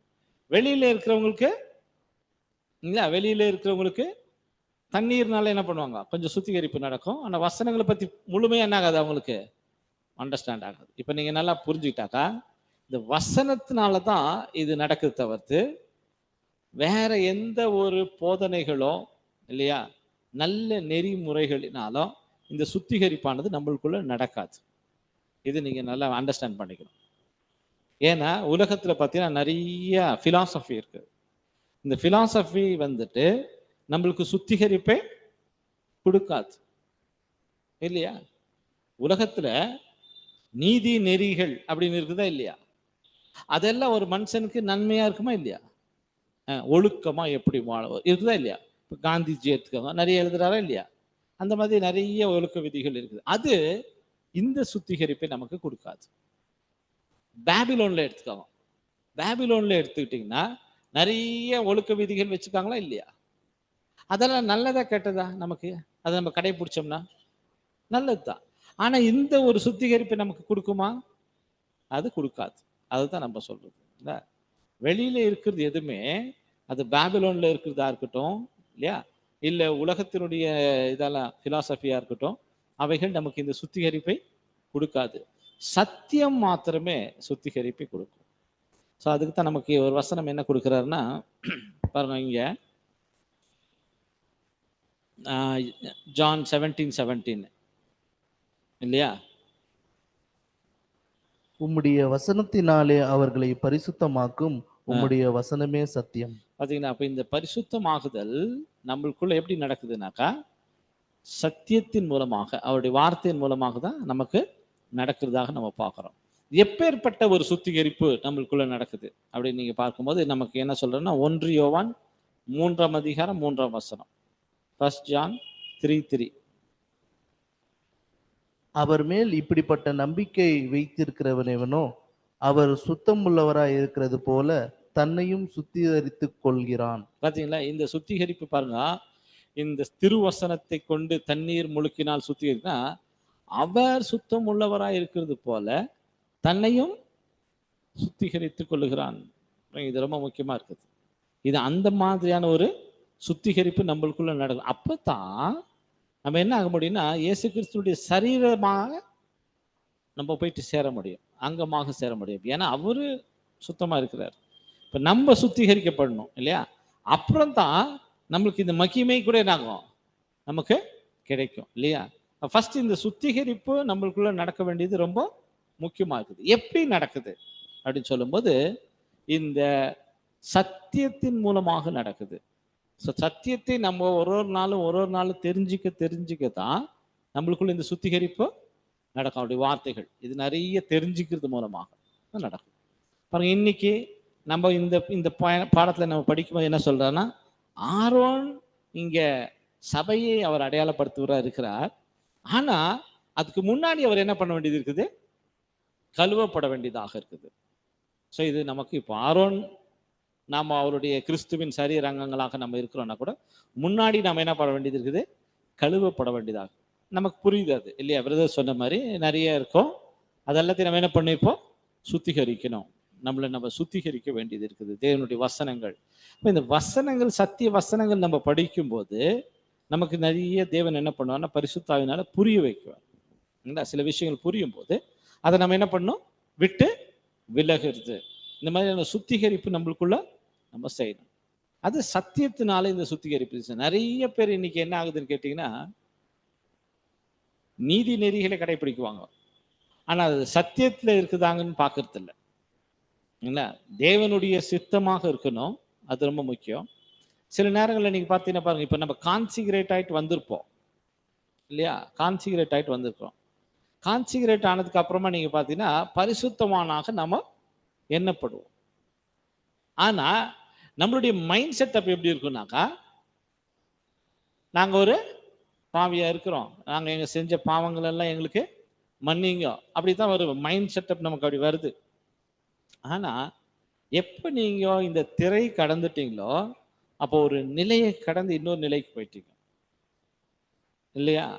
நம்மளுக்கும் இந்த பக்கம் இருக்கிறவங்களுக்கும் சம்மந்தம் இல்லை. அது ரொம்ப நீங்கள் மைண்டில் வச்சுக்கணும். நம்மளுக்கும் இந்த பக்கம் இருக்கிறவங்களுக்கும் சம்மந்தம் இல்லை. அதுதான் கான்சிகரேஷன், அர்ப்பணிப்பு. ஏன்னா முழுமையை நம்ம என்ன பண்ணிட்டோம், நம்மளை அர்ப்பணிச்சிருக்கிறோம் அப்படின்னு சொல்லும்போது இந்த அர்ப்பணிப்பை நம்ம புரிஞ்சுக்கிறது ரொம்ப முக்கியம். அந்த அர்ப்பணிப்பை நம்ம புரிஞ்சுக்கிட்டு தொடர்புகள் எல்லாம் கட் பண்ண வேண்டியதுதான். எல்லா தொடர்பும் கட் பண்ண வேண்டியது. ஏன்னா தேவனுக்கு அது ஈஸியாக நம்ம இந்த கோர்ட்டில் இருக்கிறோம், நம்ம உள்ளே வந்துட்டோம். வெளியில் இருக்க தொடர்புகள் நம்ம என்ன பண்ணோம், நம்ம அது கண்டிப்பாக அதை நம்ம துண்டிக்கணும். அது அவைகள் நமக்கு எப்போதுமே ஆரோக்கியமாக இருக்காது இல்லையா? நிறைய இருக்குது இல்லையா? ஒரு விஷயம் நிறைய இருக்குது. அதனால தான் நம்ம இது கொஞ்சம் கொஞ்சமாக நம்ம படிக்க நமக்கு புரியும். இதெல்லாம் நம்ம கட் பண்ணிட்டு வரோம். இந்த மாதிரி நம்ம கழுவுறது ரொம்ப முக்கியமாக இருக்குது. அது தேவனுடைய வார்த்தைகள் மூலமாக தான் இந்த கழுவுறுதல் நம்மளுக்கு நடக்கும்னு சொல்லிட்டார். தேவனுடைய வசனங்கள் சத்தியத்தின் மூலமாக. ஸோ அந்த சத்தியங்கள் என்ன, இப்போ நம்ம ஒருவர்னா நம்ம போகலாம். ஸோ நெக்ஸ்ட் என்ன சொல்கிறேன்னா, ஆரோன் வந்து இந்த ஒரு அலங்காரமான வஸ்திரம் தரிக்கப்பட்டவராக, ஸோ அது மகிமையின் வஸ்திரம் தரிக்கப்பட்டவராக இருக்கிறார்ல, அந்த மாதிரி ஒரு ஆரோனை இப்போ நம்ம பார்க்க போகிறோம். ஃபர்ஸ்ட் வந்து கழுவுறாரு, கழுவப்பட்டு அந்த வஸ்திரம் தரிக்கணும், அந்த மாதிரி ஒருத்தர். இப்போ வஸ்திரம் தரிக்கப்பட்டவர். அது வேற ஏதாச்சும் பாயிண்ட் இருக்கு அதில் பேசுறதுக்கு நமக்கு? இதுல இன்னொரு பாயிண்ட் கூட ரசில் பிரதர் சொல்றாரு. அதாவது இப்போ நம்ம பார்த்தோம், சத்தியம்தான் வந்து நம்மள சுத்திகரிக்கும் அப்படின்ட்டு பார்த்தோம். அது சுத்திகரிக்கிறத பத்தி அவர் எக்ஸ்பிளைன் பண்ணும்போது என்ன சொல்றாருன்னா, இப்போ சத்தியம் வந்து நம்ம எவ்வளவு அதிகமாக உள்வாங்குறோமோ, அதை எவ்வளவு அதிகமாக நம்ம படிக்கிறோமோ, நம்ம இதயத்துக்குள்ள போய் அது என்ன பண்ணோம்னா நம்மளுடைய அபூர்ணத்தை வந்து அது வெளியே கொண்டு வரும். நம்ம எந்தெந்த விஷயத்துல பலவீனமா இருக்கிறோம், நம்மளுடைய மிஸ்டேக்ஸ் எங்கெங்க நம்ம பண்றோம். ஏன்னா வசனம் கூட எப்படி இருக்கா அப்படின்னா, நம்மளுடைய இதயம் வந்து ரொம்ப கேடானது, ரொம்ப கேடான விஷயங்களை தான் நம்ம இதயம் வந்து யோசிக்கும். கேடான ஆசைகள் தான் இதயத்துல வந்து இருக்கு. அந்த விஷயத்தை எல்லாமே வெளியே கொண்டு வரும். அது வெளியே கொண்டு வந்து நம்மளுடைய அபூர்ணத்தை வந்து அது காமிக்கும். ஸோ இந்த வகையில் அது என்ன பண்ணும் அப்படின்னா, நம்மளுடைய இதயத்தை வந்து சுத்தப்படுத்தும் அப்படின்ட்டு ஒன்று சொல்றாரு. இன்னொரு பாயிண்ட் வந்து என்னன்னா, அதாவது நம்ம வந்து எவ்வளவு அதிகமாக சத்திய வார்த்தை பிளஸ் இதோட கூட சேர்ந்து ஜெபம், இந்த ரெண்டு விஷயத்தை வந்து நம்ம எவ்வளவு அதிகமா வந்து பண்றோமோ அவ்வளோ அதிகமா அவ்வளோ ஃபாஸ்டா நமக்குள்ள வந்து அந்த சுத்திகரிப்பு வந்து நடக்கும் அப்படின்ட்டு சொல்றாரு. இந்த ரெண்டு விஷயத்திலும் நம்ம லாக் ஆயிட்டோம் அப்படின்னா அந்த சுத்திகரிப்பு வந்து ரொம்ப கம்மியாயிடும். அது நம்ம இதயம் வந்து மறுபடியும் ஒரு அசுத்தப்பட்டுட்டே இருக்கும் அப்படின்ட்டு சொல்றாரு. நன்றி, தேங்க்யூ, வெரி குட். அது அந்த லாஸ்ட் பாயிண்ட், அது முக்கியமான பாயிண்ட். ஸோ அதில் நீங்கள் இந்த ரெண்டு பாயிண்ட்டு அவர் சொன்னது நல்ல பாயிண்ட், அதை நீங்கள் நோட் பண்ணிக்கலாம். ஸோ அதில் பார்த்தீங்கன்னா நம்ம சத்தியத்தை நாம் நிறைய நம்மளுடைய இருதயத்தில் நம்ம நிரப்புறது ரொம்ப முக்கியம். அதில் வாக்கு தத்தங்கள் பற்றி பேசும்போது கூட இந்த பாயிண்ட் தான் சொல்கிறார். காலையில் எந்திரிச்சோன்னுமே இது நீங்கள் உங்களுடைய ஹார்ட் நீங்கள் மைண்டில் வச்சுக்கோங்க. இந்த ஹார்ட் வந்து எப்போதுமே நிரம்பி இருந்தால் தான் அதுக்கு பிடிக்கும். காலையில் ஏஞ்சுன்னா அதுக்கு, ஏன்னா நீங்கள் பாருங்க, காலையில் ஏஞ்சா ஃப்ரெஷ்ஷாக எழுந்திரிச்சிக்கோமா, எல்லாம் போயிடுச்சு, ஃப்ரெஷ்ஷாக டே ஸ்டார்ட் ஆகும். அப்போ நீங்கள் பார்த்தீங்கன்னா இந்த ஹார்ட் வந்து கேட்குமா, எனக்கு ஏதாச்சும் இன்னைக்கு நிரப்பிடுங்க அப்படி கேட்குமா, கேட்டே இருக்குமா. நம்ம கொஞ்சம் கேப் கொடுத்தோன்னு வச்சுக்கோங்களேன், அது சும்மா இருக்கிறது இல்லை. நம்ம பாட்டுக்கு நம்ம வேலையில் பிஸியாக இருக்கிறோம், நம்ம ஹார்ட் நம்ம கவனிக்கலை அப்படின்னா கொஞ்ச நேரம் கழிச்சுட்டு அதுவே ரொப்பிக்குமா, அதுவே நானே என்ன பண்ணுறேன், நானே நிரப்பிக்கிறேன். எப்படி நிரப்போம் அப்படின்னு சொல்லும்போது, கண்ணில் பார்த்துட்டு உலகம் இருக்குது, மாம்சம் இருக்குது, பிசாசு இருக்குது, இருங்க எது நமக்கு சூட் ஆகுதோ அதில் என்ன பண்ணிடும், அது நிரம்பிடும். ஸோ அது நிரம்பிடுச்சுனாக்கா அன்னைக்கு ஃபுல்லாக எப்படி தான் வேலை செய்யும், அதில் என்ன நிரம்பிக்குதோ அதில் தான் வேலை செய்யும். அதனால தான் என்ன சொல்கிறாருங்க, காலையில் எந்திரிச்சோமே நீங்கள் வாக்கு தத்தங்கள்னால உங்களுடைய இருதயத்தை நிரப்பிடுங்க, அது சாட்டிஸ்ஃபை ஆகிடும். அதுக்கப்புறம் அந்த டே ஃபுல்லாக அந்த ஹார்ட் எதை தான் திங்க் பண்ணிட்டு இருக்கோம், அந்த வாக்கு தத்துவத்தை தான் நினச்சிருக்கோம், அதுதான் நம்ம மைண்டில் இருக்கும். காலைல எந்திரிச்சோன்னு இந்த வேலையை நம்ம செஞ்சிடணும். ஃபஸ்ட்டு நம்மளுடைய இருதயத்தை வாக்கு தத்துவத்தை ஃபுல்லாக படிச்சுட்டு இல்லையா? இப்போ நம்ம பெரியன் ஸ்டடியில் இருக்கிறோம். பெரியன் ஸ்டடி பாயிண்ட்ஸ் எல்லாம் என்ன பண்ணலாம், உள்ள படிச்சு அதில் நம்ம நிரப்பிட்டோம்னா மெடிடேட் பண்ண ஸ்டார்ட் ஆகிடும். அதை மெடிடேட் பண்ண ஸ்டார்ட் ஆகிடும். ஸோ இது ஒரு சின்ன டெக்னிக் தான், அதை நீங்கள் மைண்டில் வைக்கலாம். ஸோ அந்த மாதிரி நம்மளுடைய இருதயத்தை நம்ம கரெக்டாக திருவசனத்தினால நம்ம நிரப்பல அப்படின்னு சொன்னாக்கா அதுவா தானே என்ன பண்ணிக்கும், நிரப்பிக்கும். அப்போ நமக்கு மாம்சத்தில் என்னெல்லாம் இஷ்டமோ அதில் அது நிரப்பிடும். அப்போ அந்த கிரியைகள் தான் டேஃபுல்லாக என்ன பண்ணும், நடக்கும். நம்ம எது வெறுக்கிறோமோ அதெல்லாம் செஞ்சுட்டு போவோம் இல்லையா? அது ஒன்று. அப்புறமா ஜெபம் நமக்கு ரொம்ப இன்றியமையாது. ஜெபம்ங்கிற டாப்பிக்கே ரொம்ப முக்கியமானது இல்லையா? ஜெபம் வந்து தேவன்கிட்ட நம்மளை நெருக்கமாக கொண்டு போயிட்டு சேர்க்கக்கூடியது இல்லைங்களா? அந்த ஜெபம் வந்து ரொம்ப முக்கியமாக இருக்குது. அதில் தேவன் வந்து கான்சிக்ரேட்டடுடைய ஜெபம் மாத்திரம்தான் வெல்கம் பண்ணுறாரு. அது மாத்திரம்தான் தேவன்கிட்ட போகுது. ஜெபம் அப்படிங்கிறது அதுக்கு ஒரு ஃபார்மேட் கிடையாது. ஜெபம் அப்படிங்கிறது வந்து ஒரு ஃபார்மேட் கிடையாது. இப்படித்தான் நம்ம அப்படி கிடையாது. இது வந்து பிதாவாகிய தேவன்கிட்ட நம்ம பேசுறது. இப்போ நீங்க உங்க மகன் உங்க அப்பா கிட்ட நீங்க எப்படி பேசுவீங்க?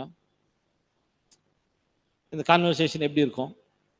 அம்மா கிட்ட எப்படி பேசுறீங்க இல்லையா? அதே மாதிரி தான். சொன்னதே திருப்பி திருப்பி சொல்லது ரிப்பீட் பண்றதெல்லாம் ஜெபம் இல்லை. பண்ணலாம். அதே ரிப்பீட் பண்ணாக்கா ஜெபம் ஆகாதுன்றாங்களே. தேவன் வந்து அதை ரிப்பீட் பண்ணா டென்ஷன் ஆயிடுவாரு இல்லைங்களா? அவருக்கு நிறைய பிஸியாக இருக்கிறாரு. அப்படி எல்லாம் கிடையாது. அப்படி கிடையவே கிடையாது. அந்த இதுல ஒரு தான் கேட்குறேன். அந்த மாதிரி இல்லை. நீங்க மனப்பாடம் பண்ணிட்டு இவர் சொன்னது அந்த அந்த மாதிரி ஓகே, அப்படி இல்லை. ஜெபம் வந்து அப்படி கிடையாது.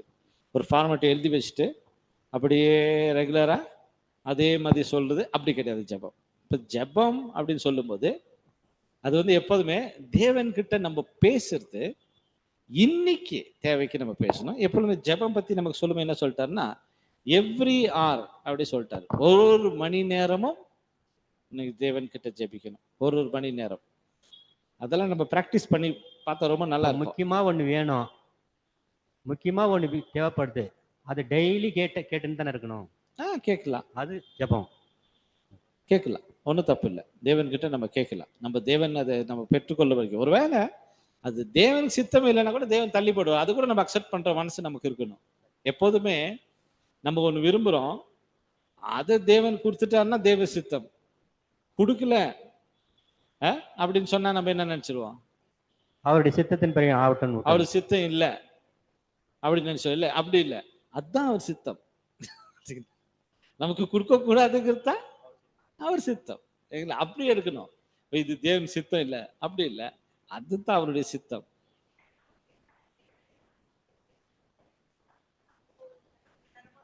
அதே அதனால வந்துட்டு நம்ம என்ன நினைச்சுக்குவோம், அந்த தேவன் வந்துட்டு நம்ம ஜெபத்தை கேட்கலன்ட்டு நம்மளுக்குள்ள ஒரு கஷ்டமாயிடும்.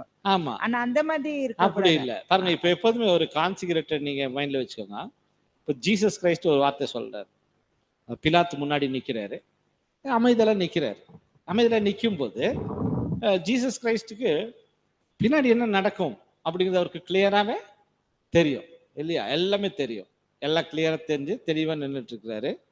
இப்போ அவருடைய மைண்ட்ல என்ன ஓடிட்டு இருக்குன்னா, பிதாவாகிய தேவன் அவருடைய நம்மளை பராமரிக்கிறவரா இருக்காரு. அவருடைய பராமரிப்பு, அவருடைய அன்பு இல்லையா? அத ஜீசஸ் சொல்றாரு, சொல்றதா எழுதுறாரு. பிரதர், பிதாவாகிய தேவனுடைய அன்பும் பராமரிப்பும் என்னை பொறுத்த அளவுக்கு எப்போதுமே தவறு செய்யாது. தப்பு பண்ணுவார் தேவன், தப்பு பண்ண மாட்டாரு. எல்லாமே என்னுடைய நன்மைக்காக தான் செய்வாரு. அதுதான் அவருடைய மைண்ட்ல இருந்துச்சு. இதுதான் நம்மளுக்கும் இருக்கணும். அவர் நம்மளை பராமரிக்கிறவரா இருக்கிறார், அவர் அன்பு வச்சிருக்கிறாரு. அவர் நீ யோசித்து பாருங்க, உலக ஜனங்கள்லாம் தேவனை விட்டு விலகி இருக்கும்போது அவருடைய ஒரே பேரான குமாரனை கொடுத்தாரு, உலகத்தின் மேல அன்பு வைத்து. நாம இப்போ உலகத்தை விட்டு பிரிந்து கான்சிகரேட் ஆகி ஹோலியில வந்திருக்கிறோம். நம்ம மேல எவ்வளவு பெரிய அன்பு வச்சிருப்பார் தேவன், ரொம்ப அதிகமான.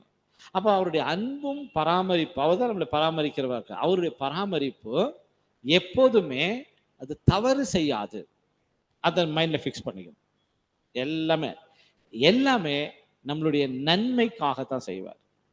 ஒரு விஷயம் நமக்கு கிடைக்கல அப்படின்னு சொன்னா அவருடைய சித்தம் அதுதான். நமக்கு கிடைக்கக்கூடாதுங்கிறது அவருடைய சித்தம். வேற டோர் வேற வச்சிருக்கிறாரு, அது நமக்கு தெரியல. அது ஏற்ற வேளையில் அது கிடைக்கும். ஆனா அவர் எதை செஞ்சாலும் நல்லதுதான் செய்வார். இந்த மைண்ட்ல நம்ம அதை ஃபிக்ஸ் பண்ணணும். அப்ப நமக்கு என்ன பண்ணலாம்? எல்லாமே தேவ சித்தம். நம்ம வந்து அந்த ஒரு விசுவாசத்தை நம்ம நம்பிக்கையில இருக்கலாம். அது ரொம்ப முக்கியம் இல்லைங்களா? அதுதான் சொல்றாங்க. அந்த வாக்கு தத்தங்கள்ல தேவன் என்ன பண்றாரு? வாக்கு தத்தத்தை கொடுத்துருக்கிறாரு. அந்த வாக்கு தத்தத்தை நம்ம ஒரு நாளும் கடைபிடிக்கிறவராக இருந்து அந்த வாக்கு தத்தத்திற்கு நிபந்தனைகளை நிறைவேற்றிட்டு நம்ம கிளைம் பண்ணலாம், இதை கொடுங்கன்னு சொல்லிட்டு. இதுல இவர் சொன்ன மாதிரி ஒரு ஃபார்மேட் வச்சுட்டு ஒரே மாதிரி சம்பிரதாயம் இல்லையா அது ஜபிக்கிறது அப்படி நம்மளுக்கு கிடையாது. அப்படி நம்மளுக்கு கிடையாது. இது தேவன்கிட்ட நம்ம பேசுறது. அது எப்போதுமே ஒரு கான்சிகரேட்டடு. தேவன்கிட்ட 1 மணி நேரத்துக்கு ஒரு டைம் நம்ம தேவன்கிட்ட பேசுறோம்னா எப்படி இருக்கும் நம்மளுடைய உரையாடல் இல்லையா? அந்த ஜெபம் வந்து நமக்கு ரொம்ப முக்கியமானது. அந்த ஜெபத்தை என்ன பண்ண தேவன்கிட்ட நம்மள ரொம்ப க்ளோஸா கொண்டு போகும். நெருக்கமாக நம்மளுடைய பூமிக்குரிய தேவைகள் ஆகட்டும், ஆவிக்குரிய தேவைகள். பொதுவாக நம்ம ஆவிக்குரிய தேவைகள் தேவன்கிட்ட கேட்கறதுட்டு நம்ம தயங்க மாட்டோம், போய் நம்ம ஜெபிப்போம் மாட்டோம். ஆனா பூமிக்குரிய தேவைகள் வரும்போது நம்ம என்ன பண்ணுவோம்? கேட்கிறோமா தேவன்கிட்ட? கேட்கறதுல தயக்கமா இருக்கா? கேட்கறது இல்லை.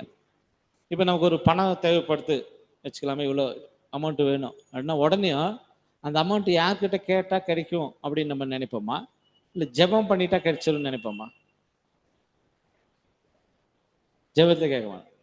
யார்கிட்ட கேட்டால் கிடைச்சிரும் இல்லைங்களா? அப்போதான் தேவன் என்ன சொல்றாருன்னா கோச்சுக்கிறாராம்.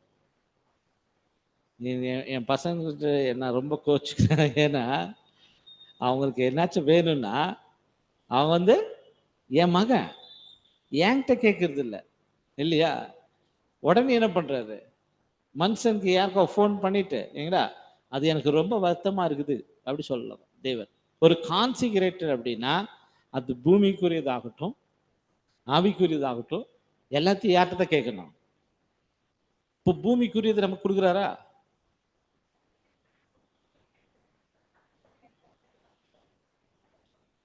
நம்ம உயிர்ப்பிச்சு இருக்கிறோம் இல்லைங்களா? அதனால வந்துட்டு நம்ம அநேக 100% வந்து நம்ம உலக பிரகாரமா நம்ம கேட்க கூடாதுங்க. கேட்க கூடாதுங்க. இல்ல உலக பிரகாரமான நம்மளுடைய தேவைகள். ஏன்னா அவருக்கு தெரியுங்க உணவு உடை உறங்கையிட அது அவசியம்னு அவர் சொல்லியிருக்காரு. அது ஆல்ரெடி நமக்கு கொடுத்துருக்காருங்க. அந்த மாதிரி தேவன் விட்டு இல்லைங்க. ஆனா நம்ம அதிகமா கேட்க வேண்டியது என்னன்னாக்கா ஆவிக்குரிய விஷயத்த கேட்கணும்னு ஆமா இல்லைங்களா? ஆனா பூமிக்குரியதை நம்ம என்ன பண்றோம்னா மறந்துடுறோம். நாமளே ஒரு பிளான் பண்ணுவோம், அவர்கிட்ட கேட்க வேண்டாம், நாமளே என்ன பண்ணிடலாம், சால்வ் பண்ணிடலாம் இந்த பிரச்சனையை அப்படின்னு சொல்ல. அதனால எந்த பிரச்சனையா இருந்தாலும் யார்கிட்ட தான் போகணும் ஃபர்ஸ்ட்? இப்போ நீங்க யோசித்து பாருங்க, காலையில நீங்க ஸ்டார்ட் பண்ணினா சாயங்காலம் வரைக்கும் உங்களுக்கு இந்த பூமியில பிரச்சனையே இல்லையா அவர்கிட்ட வைக்கிறதுக்கு? அதை அனுபவிக்கத்தான் வந்துக்கிறோம், இல்லைன்ட்டு இல்லை, அனுபவிக்கத்தான் வந்துக்கிறோம். ஆனா அந்த பிரச்சனையை நம்ம தேவன்கிட்ட சொல்லணுமா வேண்டாவா? இப்ப நம்ம யார்கிட்டயுமே சொல்றது இல்லைன்னா அது வேற விஷயம். ஆனா நம்ம கண்டிப்பா என்ன பண்ணுவோம்? நம்மளுக்கு பிரச்சனை இருக்குது அப்படின்னு மற்றவங்கிட்ட சொல்றோமா இல்லையா? கண்டிப்பா சொல்லுவோம். ஏதோ ஒரு பிரச்சனை இருக்குதுன்னு சொல்லுவோம் இல்லையா? அத ஃபர்ஸ்ட் யார்கிட்ட சொல்லணும்? தேவன்கிட்ட சொல்லணும். அதை நம்ம தேவன்கிட்ட சொல்லணுன்றார் பாருங்க. அதை படிச்சிடலாம். அது வந்து நீங்க தமிழ் இருக்கா வாக்குத்தத்தம்?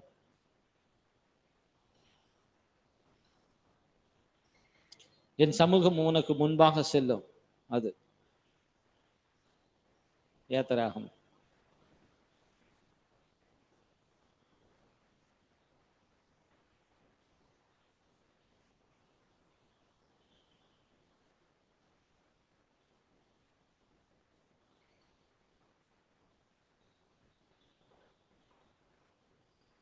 பாருங்க.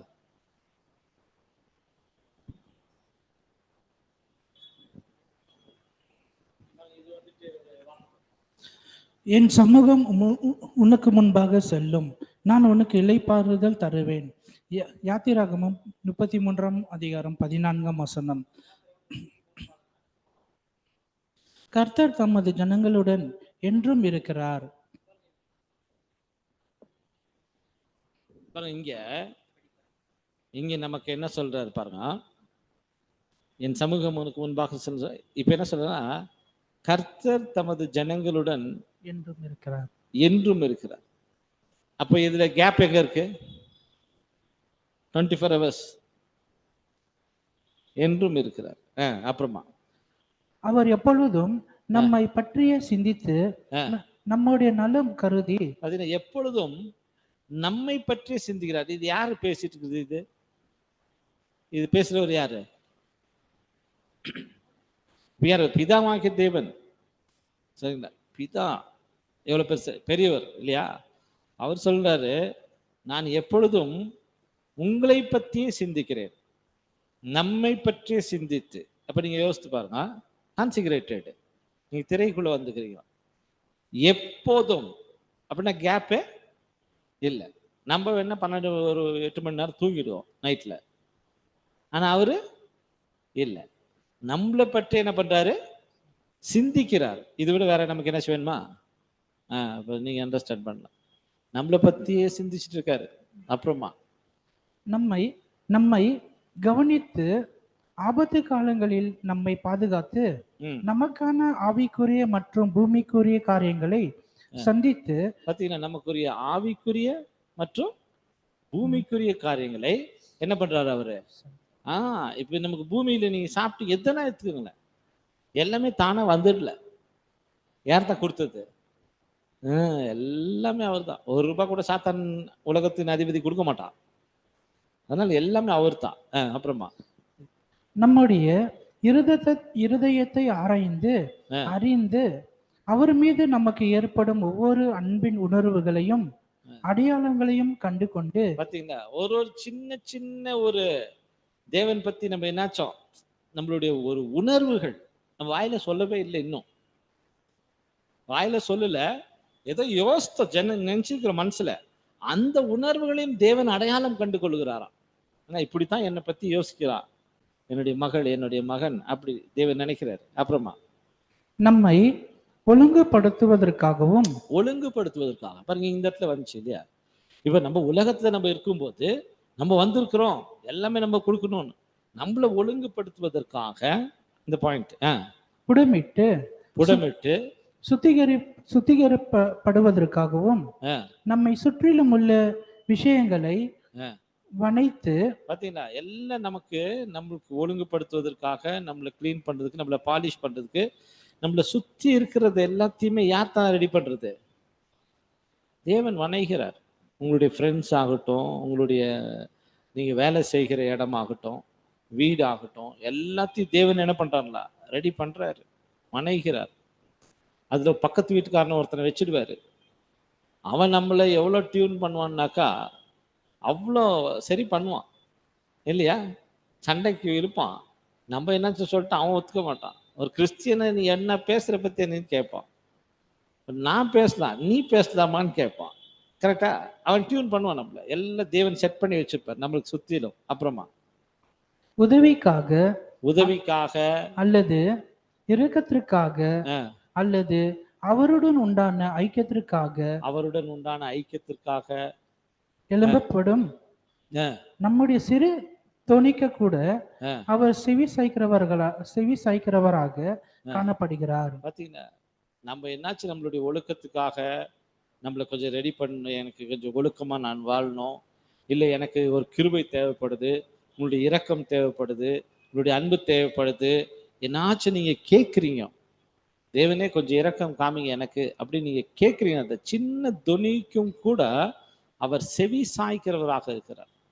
கேட்டுக்கிட்டே யோசிச்சுட்டே பார்த்துட்டே இருக்கிறார். அப்புறமா தேவன் தம்முடைய ஊழியக்காரர்களோடு தம்முடைய சமூகம் காணப்படும் என்று கூறுவதை நாம் அவர் சரீர பிரகாரமாக அவர்களோடு இருக்கிறார் என்ற அர்த்தத்தில் புரிந்து கொள்ளாமல் தமது ஆவியின் மூலமாகவும் தமது தூதர்கள் மூலமாகவும் அவர்களை தாங்கி ஆசீர்வதித்து வழி நடத்துகிறார் என்று புரிந்து கொள்ள வேண்டும். பாத்தீங்களா, அவருடைய தூதர்கள் ஒரு பாதுகாப்பு தூதர் நம்ம கொடுத்துருக்கிறாரு. தேவன் வந்து என்ன பண்றாங்க, நிறைய அவருடைய பிள்ளைகளை நமக்கு நிறைய ஃப்ரெண்ட்ஸ் கொடுத்துக்கிறார் தேவன். இப்படி தேவன் என்ன பண்றா, நம்ம வெளியில போதும். அப்படி பார்த்தீங்கன்னா அந்த அந்த வாக்குத்தத்தம் என்ன சொல்றாருன்னா, நீங்க சின்ன சின்னதும் உலகத்தை நீங்க உங்களுடைய ஒழுங்குபடுத்துவதற்காக நீங்க என்ன பண்ண தேவன் கிட்ட கேட்கும் போது உடனே அதுக்கு செவி சாய்க்கிறவராக இருக்கிறார் தேவன். அப்போ உங்களுடைய பூமிக்குரிய தேவைகள் இது ப்ரேயர் இதுதான்.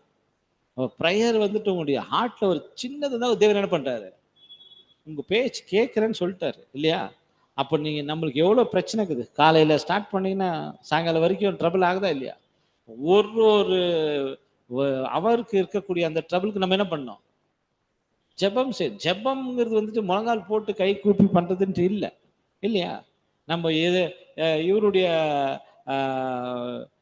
இது நம்ம ஜெபத்தை நம்ம பார்க்கும்போது நெகேமியா இல்லையா, ஒரு ஒரு செகண்ட் ஜெபம் பண்ணிட்டு வந்து என்ன பண்றாரு, ராஜா கிட்ட பேசுறாரு இல்லையா, லீவ் கேட்டாரு, தேவன் எப்படி கொடுத்தாருங்க இல்லையா, எந்த மாதிரியான பானபாத்திரக்காரன் இல்லையா?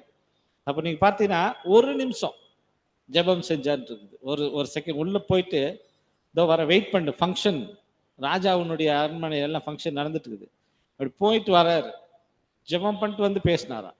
அந்த மாதிரி தேவன்கிட்ட ஒரு ஒரு சின்ன விஷயத்துக்கும் தேவன்கிட்ட நம்ம ஜெபம் பண்ணலாம், அது கேட்கறது. அப்போ நம்மளுடைய தேவைகள் நம்ம என்ன பண்ணலாம், கம்யூனிகேஷன், அதுதான் ஜெபம். அதனால பிரதர் சொன்ன மாதிரி காலைல ஏன் சொன்ன ஒரு ஃபார்மேட் நம்ம இருக்கு, அது ஜெபம் பண்ணிட்டு சாயங்காலம் நைட்டில் படுக்கும்போது நம்ம அப்படி கிடையாது. எப்போதும் இந்த ஜெபம்ங்கிறது பேசுறது தேவன்கிட்ட இல்லைங்களா, ஒரு உரையாடல் தேவன்கிட்ட, அப்படி நம்ம பேசலாம். ஸோ அது ப்ரேயரு, அது நமக்கு ரொம்ப முக்கியமாக இருக்குது. அதுவும் தேவனுடைய வார்த்தைகளை நம்ம டெய்லி ஏற்றுக்கொள்வது. ஸோ அதுதான் நம்மளை சுத்திகரிப்பு செய்யும். ஸோ இந்த பாயிண்ட் வந்து நீங்கள், ஸோ இது வந்து நம்ம முதல் பகுதியில் நம்ம படிக்கிறோம் இல்லை. இப்போ ஆரோன் அப்படின்னு சொல்லும்போது ஆரோன் முதலாவது தன்னை சுத்திகரிக்க வேண்டியதாக இருக்குது. ஸோ இந்த சுத்திகரிப்பு நம்மளுக்குள்ள இந்த வகையில் நடக்கும். அப்போ நீங்கள் யோசித்து பாருங்க, எந்த அளவுக்கு ஒரு நாளைக்கு நீங்கள் வந்துட்டு படிக்கிறீங்களோ அந்த அளவுக்கு உங்களுக்குள்ள என்ன ஆகும், இந்த சுத்திகரிப்பு நடக்கும். இது ஆக்சுவலாக ரியலாக நம்ம வாழ்க்கையில் நம்ம ஒருத்தருமே அதை அனுபவிச்சிருக்கோம் இல்லையா? சில விஷயம் நம்ம தெரிஞ்சுக்கும் போது, ஓ இது இப்படி இருக்குதா இந்த விஷயம், இது வரைக்கும் நமக்கு தெரியாமல் இருந்துச்சு.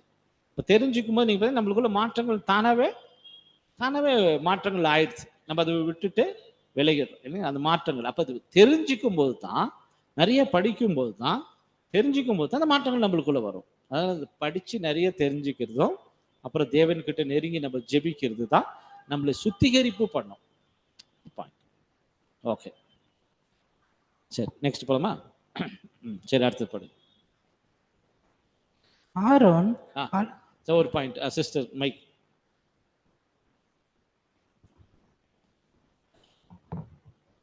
இங்க வந்து இந்த பேராகிராஃப்ல வந்து 2 சுத்திகரிக்கு பத்தி பேசுது. ஆ. ஒண்ணு வந்து இயேசு கிறிஸ்துடைய விலை உயர்ந்த ரத்தத்தினால, ஆமா, அப்புறமா தண்ணி தண்ணீர்னால. சத்தியம். கரெக்ட். அது எக்ஸ்பிளைன் பண்ண முடியும்? இயேசு கிறிஸ்து ரத்தத்தினால அப்படின்னு சொல்லும்போது அதுதான் நம்ம அவரே வந்துட்டு அவருடைய மீட்கும் பொருளை நாம புரிந்துக்கிறது. அதுதான் வந்து அவருடைய ரத்தத்தினாலே நமக்கு நடக்கக்கூடிய சுத்திகரிப்பு. ஒண்ணு ஃபர்ஸ்ட் நீங்க பாத்தீங்கன்னா இந்த விசுவாசம் நமக்கு ரொம்ப முக்கியம். எப்போதான் நம்ம இந்த கான்சிகரேஷனுக்குள்ள நம்ம வரோம் அப்படின்னு சொன்னா, ஃபர்ஸ்ட் நீங்க டேபர்நாக்கல்ல என்டர் ஆனோன்னா இந்த ஒரு சத்தியத்தின் பாதை தான், நானே வழி, ஒரே வழி, இந்த வழி தான் நீங்க வந்தாகணும். இந்த வழியில நீங்க வந்தோன்னா ஃபர்ஸ்ட் நீங்க புரிஞ்சிக்க வேண்டியது ரான்சம். அந்த ரான்சம் நீங்க ஃபர்ஸ்ட் புரிஞ்சுக்கிட்டு, இந்த ரான்சம் மீட்கும் பொருள் மூலமாக நம்மளை என்ன பண்ணிக்கிறார் தேவன் வந்துட்டு நமக்கு ஒரு வாய்ப்பு. யார் அந்த ரான்சமை நீங்க ஏற்றுக்கொள்ளுகிறீங்களோ அப்பதான் நீங்க என்ன பண்ண முடியும், அடுத்த ஸ்டெப் நீங்க வர முடியும். நெக்ஸ்ட் ஸ்டெப் நீங்க வருது. அதுதான் நான் சொல்றேன், அவருடைய ரத்தத்தினாலே நம்மளை சுத்திகரித்திருக்கிறார் அப்படின்னு சொல்லும்போது அந்த ஒரு ரான்சம் மெரிட் அது யாருக்கு கொடுக்குறாரோ அவங்கள மாத்தான் பிதாவாகிய தேவன் ஏற்றுக்கொள்வார். அப்ப யாருக்கு அதை கொடுக்குறாரு அப்படின்னு சொல்லும்போது, யார் அவரை முழுமையாக புரிந்து கொண்டு இல்ல நானும் கூட என்னை அர்ப்பணிச்சு உங்களுடைய பாதையில வரேன்ற முடிவை எடுக்கிறாங்களோ அது நம்ம முதலாவது. அப்ப இயேசு கிறிஸ்துவனுடைய அந்த மீட்கும் பொருளினுடைய புரிந்து கொள்ளுதல் ரொம்ப முக்கியம். இன்னைக்கு பாத்தீங்கன்னா ஜீசஸ் கிரைஸ்ட் சிலுவையில் அறையப்பட்டாரு, நம்முடைய ரட்சகர், நம்முடைய மீட்பர், எந்த கிறிஸ்துவன் எல்லாருமே சொல்லுவாங்க. இருக்கா எல்லாருக்குமே அந்த ஐடியா இருக்கா? எப்படி மீட்டார் நம்மள அப்படி கேட்டா அவங்களுக்கு அது ஐடியா இல்லை. அவங்க என்ன நினைச்சுக்கிறாங்கன்னா, கிறிஸ்தவனாக நீ மாறிட்டியா ஒன்னு மீட்டாரு அப்படின்னு நினைச்சுக்கிறாங்க. மீட்கும் பொருள் அப்படின்னு சொல்லும்போது இயேசு கிறிஸ்து ஒரு ஜீவனை இன்னொரு ஜீவனுக்கு நிகராக என்ன பண்ணிக்கிறாரு, கொடுத்திருக்கிறாரு. அது ஆதாமினுடைய அந்த ஒரு பரிபூர்ணமான ஜீவன். அது தேவனுடைய வார்த்தையை அவர் மீறின போது இழந்து போனாரு இல்ல, திரும்பவும் ஆதாம் இந்த ஜீவனுக்கு கொண்டு வரணும் அப்படின்னா ஒருத்தர் வந்து என்ன பண்ணணும், பலி கொடுக்க வேண்டியதா இருந்துச்சு. அதுல இந்த பூமியில இருக்கிறவங்க யாருமே என்ன பண்ண முடியாது, கொடுக்க முடியாது. எல்லாருமே நம்ம இம்பர்ஃபெக்டா இருக்கிறோம். அப்போ வெளியில இருந்து ஒருத்தர் வரணுமா இருந்துச்சு. வெளியில இருந்து ஒருத்தர் வரணும் அப்படின்னு சொல்லும்போது தூதர்கள்லாம் கூட வந்தாங்க. ஆனா அவங்க எப்படி இருந்தாங்க, மனுஷரை காட்டிலும் பெரியவங்களாகவே இருந்துட்டாங்க. அதனால அவங்கனால என்ன பண்ண முடியல, அதை மீட்பு பொருளை கொடுக்க முடியல. நீங்க யோசித்து பாருங்க, தூதர்கள் நீங்க வந்தாங்க, நம்மள மாதிரி இருந்தாங்களா? இல்லை, அவங்க பெரியவங்களா இருந்தாங்க. அப்புறம் அவங்க இங்க கல்யாணம் பண்ணிக்கினாங்க, பிள்ளைகள் எப்படி பிறந்துட்டாங்க, ராட்சசர்களை பிறந்துட்டாங்க இல்லைங்களா? அது எவ்வளவு பெரிய மிஸ்டேக் ஆயிடுச்சு. அவங்க அந்த நிலைமையில இருந்தாங்க. ஆனா ஜீசஸ் கிரைஸ்ட் இந்த பூமிக்கு வரும்போது அவர் மனிதனாக அவர் பிறந்தார் இல்லையா? மரியாளுடைய வயிற்றுல மனிதனாக பிறந்தார்.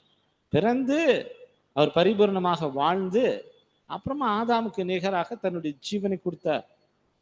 அந்த ransom நமக்கு ரொம்ப முக்கியம். அந்த ஒரு சத்தியத்தினால நம்ம கழுவப்படுறோம். அது ரொம்ப முக்கியம். அவருடைய ரத்தத்தினாலே நம்ம கழுவப்படுறோம். இதெல்லாம் வந்து பொதுவா இந்த வார்த்தைகள் நம்ம கேட்கும்போது ரத்தம் அப்படின்னு சொன்னோம்னா மைண்ட்ல அப்படி வச்சுக்கிறாங்க ஜனங்க. அந்த திராட்சை ரசம் அது ரத்தமா மாறுதுன்னா எல்லாம் லிட்ரலா அண்டர்ஸ்டாண்ட் பண்ணிக்கிறது. அப்புறம் அவருடைய ரத்தம் ஜெயம்னு சொல்லிட்டாக்கா நம்மளுக்கு எல்லாமே கொஞ்சம் இதாயிடும். சிலுவை போட்டுனா இந்த மாதிரியெல்லாம் ஒரு மைண்ட் செட்டப் அப்படி இல்லாம இது அந்த சிலுவையை பற்றிய ரகசியம். அதுதான் ஃபர்ஸ்ட் நீங்க வந்தோன்னா அந்த பலிப்பீடம் வச்சுக்கிறாரு. அந்த பலிப்பீடத்தை நீங்கள் புரிந்து கொள்றது ஃபர்ஸ்ட் அண்டர்ஸ்டாண்ட். இப்போ பலிப்பீடத்தை நீங்க அண்டர்ஸ்டாண்ட் பண்ணதுனால தான் நெக்ஸ்ட் ஸ்டெப் போய்க்கிறீங்க. தேவனுடைய வசனத்தை நீங்க கழுவலாம். அதுக்கப்புறமா தான் திரைக்குள்ள போகணும். அப்படின்னா நம்மளையும் நான் அர்ப்பணிக்கிறேன் முடிவு நீங்க எப்போ எடுத்தீங்கன்னா, இயேசு கிறிஸ்து ஈடுபலியை நீங்க டீப்பா அண்டர்ஸ்டாண்ட் பண்ணும்போது தான் நானும் உங்களை மாதிரி என்ன பண்றேன், அர்ப்பணிக்கிறேன்னு சொல்லி முடிவு நீங்க எடுத்தீங்க இல்லையா? ஸோ அது ரெண்டுமே நம்மளுக்கு முக்கியம். அவருடைய ரத்தத்தினால் நீங்கள் கழுவப்படணும், அப்புறமா தண்ணீர்னால நீங்க கழுவப்படணும். ரெண்டு விஷயம் ஓகேங்களா? Any question? வருது நெக்ஸ்ட். இப்போ வந்து இப்போ இயேசு கிறிஸ்து வந்து ஆதாமுக்கு பலியானாரு. அப்போ தூதர்கள்லாம் வந்து குழந்தை பெற்றுக்கினாங்க. அந்த தூதர்கள் மறுபடியும் செகண்ட் டைம் உயிர்க்க மாட்டாங்க தானே? ஃபஸ்ட்டு தண்ணியில் அழிஞ்சவங்க தான். ஆதாமில் இருந்து வர சன்னதி வரைக்கும் தான் இயேசு கிறிஸ்து மூலியமாக உயிர்த்திடுவாங்க. அப்படி தானே? ஆக்சுவலாக நீங்கள் பார்த்தீங்கன்னா இப்போ இந்த ஃபஸ்ட்டு உலகத்தினுடைய அழிவு பற்றி நம்ம பார்க்கும்போது தேவன் வந்து அந்த தூதர்களுக்கு ஒரு ஒரு இது கொடுத்துருந்தார், ஒரு வரம். என்னன்னா அவங்க மெட்டீரியலைஸ்டு பாடி எடுத்து, அதாவது மனித சரீரத்தை எடுத்துக்கலாம், உருமாறிக்கலாம். அவங்க இல்லை பிரதர், அவங்களுக்கு பிறந்த பிள்ளைங்களா? அவங்களுக்கு பிறந்த பிள்ளைகள் அதான் இவங்க உருமாறிக்கலாம். இது இப்படி இருக்குது, இதுல எந்த மாற்றம் வரல. அவங்க நினைச்சா மனுஷனை மாறிக்குவாங்க, அப்புறம் ஆவியில போயிடுவாங்க. அதே மாதிரி மிருகமா கூட மாறிக்கலாம், ஆனா ஆண் உருவம் தான் எடுக்க முடியும். அந்த மாதிரி இருந்துச்சு, மாறிக்கலாம் அப்படி இருந்துச்சு தூதர்கள். ஆனா இவர்கள் பிள்ளைகள் பிறந்தாங்க இல்லையா, அவங்க வந்துட்டு மனுஷர்கள் தான், ஆனா ராட்சச பிறவி ஆயிட்டாங்க அவங்கள. இப்ப தேவன் வந்து இந்த முதல் உலகத்தை அழித்ததுக்கு காரணம் என்னன்னா, அந்த ராட்சச பிறவி என்பது அவருடைய திட்டத்துல இல்லை. அப்ப அந்த அந்த அந்த ஒரு அந்த ரேஸ் இருந்து பஞ்சிங்களா, அதை வந்து தேவன் என்ன பண்றாருன்னா அழிக்கணும். அந்த சந்ததி அந்த ஒரு பிறவியை என்ன பண்ணா அழிக்கணும். அதுக்காக தான் தேவன் என்ன பண்றாருன்னா தண்ணீரில் அழித்தது, அவங்கள அழிக்கிறதுக்காக தான். இந்த டைம்ல இந்த தூதர்கள் என்ன பண்ணாங்க, தூதர்கள் டக்குன்னு சேஞ்ச் ஆயிட்டாங்க. மனுஷனா இருந்தாதான் நம்ம சாவோம், ஆவியில மாறிட்டாங்க. அப்ப சீஸ் பண்ணிட்டார், அவங்களுடைய பவரை சீஸ் பண்ணிட்டார் தேவன், சக்திய. இதுக்கு மேல நீங்க என்ன பண்ண முடியாது, மனுஷனா மாற முடியாது. அந்த பவர் எடுத்துட்டாரு. அப்புறமா என்னுடைய சந்நிதி கூட நீங்க என்ன பண்ணக்கூடாது, வரக்கூடாது அப்படின்னு சொல்லி இந்த அட்மாஸ்பியருக்குள்ளே வச்சுட்டார். அட்மாஸ்பியர் நம்ம பாக்குறோம் இல்லையா, ஆமா, கட்டி போட்ட மாதிரி. அவ்வளவுதான், அட்மாஸ்பியருக்குள்ளே இருக்கணும், வெளியில வர முடியாது, அப்படி வச்சுட்டார். அதுதான் நம்ம எவரெஸ்ட்ல இருந்து ஒரு 1000 மீட்டர் அட்மாஸ்பியர் நம்ம பார்க்குறோங்க, அதுக்குள்ளேயே இவங்க இருக்க வேண்டியதுதான், அவ்வளவுதான். அந்த மாதிரி. ஓகே, சரி, வேற இனி ஏதாவது கொஸ்டின்? சரி, அவங்க எதை பேசணும் சொன்னாங்க, பேசு பரவாயில்ல, தாராளமா. நீங்க மைக்ல பேச முடியலன்னா மைக் இல்லாம கூட பேசலாம். அப்படியே மைக் பக்கத்துல வச்சுக்கோங்க. இப்போ நாங்க ப்ரேயர் பண்றோம் இல்லைங்களா பிரதர்? இப்போ நம்ம ஒரு 2-3 வாட்டி நம்ம தப்பு பண்ணிடுறோம். அப்போ நம்ம ஜெபிக்கக்குள்ள தேவன் மன்னிக்குவாரா இல்லைங்களா பிரதர்? கண்டிப்பா. இப்ப கண்டிப்பா. பாத்தீங்கன்னா தேவன் என்ன சொல்றாருன்னா, நமக்கு அதனாலதான் தேவன் வந்து கிருபாசனத்தை வச்சிருக்கிறார் இல்லையா? நீங்க தவறு செய்யறேன்னு சொல்லும் போது நம்ம அதை மைண்ட்ல நம்ம வந்து அது நம்ம அது மனம் திரும்புற அந்த ஒரு மனசு வந்தனால தான் அது தவறை நம்ம அக்செப்ட் பண்ணிட்டோம் இல்லையா? மனம் திரும்புதல் இல்லைன்னா தவறுன்னே தெரியாது. ஏன்னா இப்போ என்ன யாரும் பண்ணாத நான் பண்ணிட்டேன் அப்படி ஆகும். நான் தவறு பண்ணிட்டேன் அப்படின்னு சொல்லும்போது மனம் திரும்புதலை நம்ம காமிக்கிறோம். உடனே தேவனுடைய கிருபாசனத்துக்கு நீங்க வரலாம் அப்படின்னு ஒரு பெர்மிஷன் கொடுத்துக்கிறாரு. உடனே அதுதான் ஜெபம். அப்படி நம்ம போகும்போது தேவன் என்ன பண்றாரு? நம்மள மன்னிக்கிறவராக இருக்கிறார். தேவன் என்ன நிறைய மன்னிக்கிறார். மன்னிப்பு தேவன் நமக்கு கொடுக்குறாரு. ஏன்னா நம்ம மாம்சத்துல இருக்கிற நம்முடைய பலவீனங்கள் தேவன் தெரியும். அதனால மன்னிப்பு கொடுக்குறாரு. ஆனா நமக்கு என்ன சொல்றாருனாக்கா, நீங்க கழுவிடணும். இப்போ ஒரு கரை ஆயிருக்குது அப்படின்னா கொஞ்சம் தண்ணி ஊற்றி நம்ம என்ன பண்றோம்? கழுவிடுறோம். தண்ணி ஊற்றிக்கிட்டே இருந்தாங்கன்னு வச்சுக்கோங்களேன், கழுவிட்டே இப்படி பண்ணிட்டே இருந்தோம்னா ஊத்துறவர் என்ன சொல்வாரு? போதும். அந்த மாதிரி அது கொஞ்சம் நம்ம கழுவணும். அப்போ நம்மளுடைய குறைகளை நம்ம என்ன பண்ணணும்? நம்ம சரி பண்ணிக்கணும். ஆனா தேவனுடைய கிருபாசனத்துக்கு நம்ம போகலாம். எப்போ கூட நம்ம என்ன பண்ணலாம்? நம்ம அவர் கிருபாசனத்துக்கு போகலாம். தேவன் வந்து அந்த கிருபை காமிக்கிறார். தேவன் உடனே அதை என்ன பண்றாருன்னா நம்மளை மன்னிக்கிறவா இருக்காரு. திரும்பவும் நம்மளை தூக்கி விடுறாரு. திரும்ப நம்மளுடைய ஓட்டத்தை நம்ம என்ன பண்ணலாம்? போகலாம். சம்டைம்ஸ் சாத்தான் வந்து சில அட்வைஸ் எல்லாம் கொடுக்குவான். இது நீங்க மைண்ட்ல வச்சுக்கோங்க. தேவன் கிருபாசனத்தை நமக்கு ஓப்பனா வச்சிருக்கிறாரு. எப்பனா நீங்க என்னுடைய சமூகத்துக்கு வந்துருங்கன்னு சொல்றாரு இல்லையா? ஆனா சாத்தான் என்ன கேட்குவான்னா, நீ வந்துட்டு ஒரு கான்சிகரேட்டட், நீ எல்லாம் இதுக்கு தகுதியா அப்படின்ற ஒரு கேள்வி கூட போட்டுவிடுவோம். அப்ப அந்த கேள்வி நம்ம மைண்டுக்கு வந்து நம்ம என்ன ஆகும்? நம்ம தேவன்கிட்ட போகிறதே கூட ஸ்டாப் பண்ணிடுவோம். அப்படி தேவன்கிட்ட போறதே ஸ்டாப் பண்ணிட்டோம்னா நம்மளுடைய அந்த கிளென்சிங் என்ன ஆயிடுனாக்கா நின்று போயிடும். நம்மளை தூய்மை ஆக்குறது என்ன ஆயிடும்? நின்று போயிடும். அதனால எப்போதுமே தேவனுடைய சமூகத்துக்கு போகிறது நம்ம என்ன பண்ணக்கூடாது? நம்ம ஸ்டாப் பண்ணவே கூடாது. அதுதான் சொல்லிட்டாரு. இது வந்து டெய்லி ஒரு நாளைக்கு ஒரு டைமு 2 டைமு இல்லை மனப்பாடமாக சொல்லுது அப்படியெல்லாம் இல்லை. எப்போ நீங்கள் என்ன பண்ணலாம்? உடனே நீங்கள் ப்ரேயரில் நீங்கள் போகலாம் அப்படி சொல்கிறேன். மனசுலேயே நம்ம என்ன பண்ணலாம்? தேவனே நம்மகிட்ட பேசலாம். இது தேவன்கிட்ட பேசுறது. அது இல்லை, அதை நீங்கள் மைண்டில் வச்சுக்கோங்க எப்போதும். ஓகே, சரி. ஸோ நம்மளுடைய டைம் ஏதோ கேட்க வந்தீங்க? எதுங்க? அதை தான் க்ளோஸ் பண்ணலாம். இப்போ டைம் நம்ம க்ளோஸ் பண்ணிடலாம் இன்னைக்கு. ஸோ இப்போ இதோடைய இந்த ஸ்டடி வந்து எப்படி போகுது அப்படின்னு நீங்கள் ஒரு ஐடியா கிடைச்சிச்சு உங்களுக்கு. ஓகே, ஸோ அதனால நெக்ஸ்ட் நம்ம இது நீங்கள் நெக்ஸ்ட் படிக்கும்போது கூட டாபிக் மைண்டில் வச்சுக்கோங்க. ஸோ அது சம்மந்தமான விஷயங்களை நீங்கள் வந்துட்டு தேடி நீங்கள் என்ன பண்ணலாம்? கண்டுபிடிச்சி நீங்கள் படிச்சுக்கலாம். சில எய்ட்ஸ் நம்ம கொடுக்குறோம். இதில் இருக்கிறது நீங்கள் படிச்சுட்டு வாங்க. அப்புறம் சில வசனங்கள் வந்துச்சுனாக்கா அந்த வசனங்களுக்குரிய கமெண்ட்ரி நீங்கள் பார்க்கலாம். கமெண்ட்ரி நீங்கள் பார்த்தா அது இன்னும் கொஞ்சம் உங்களுக்கு டீப்பாக புரியும். இப்போ பிரதர் சொன்னது, சிஸ்டர் சொன்னதெல்லாம் கமெண்ட்ரியில் இருக்கிற சில விஷயங்கள். ஸோ நீங்கள் ஓகே. ஸோ இது தேவன் தம் இந்த வார்த்தையை ஆசீர்வதிப்பாராக. நம்மளுடைய டைம் முடிஞ்சிச்சு. ஸோ இதனுடைய தொடர்ச்சியை வரக்கூடிய வாரத்தில் நம்ம தொடர்ந்து நம்ம பார்க்கலாம்.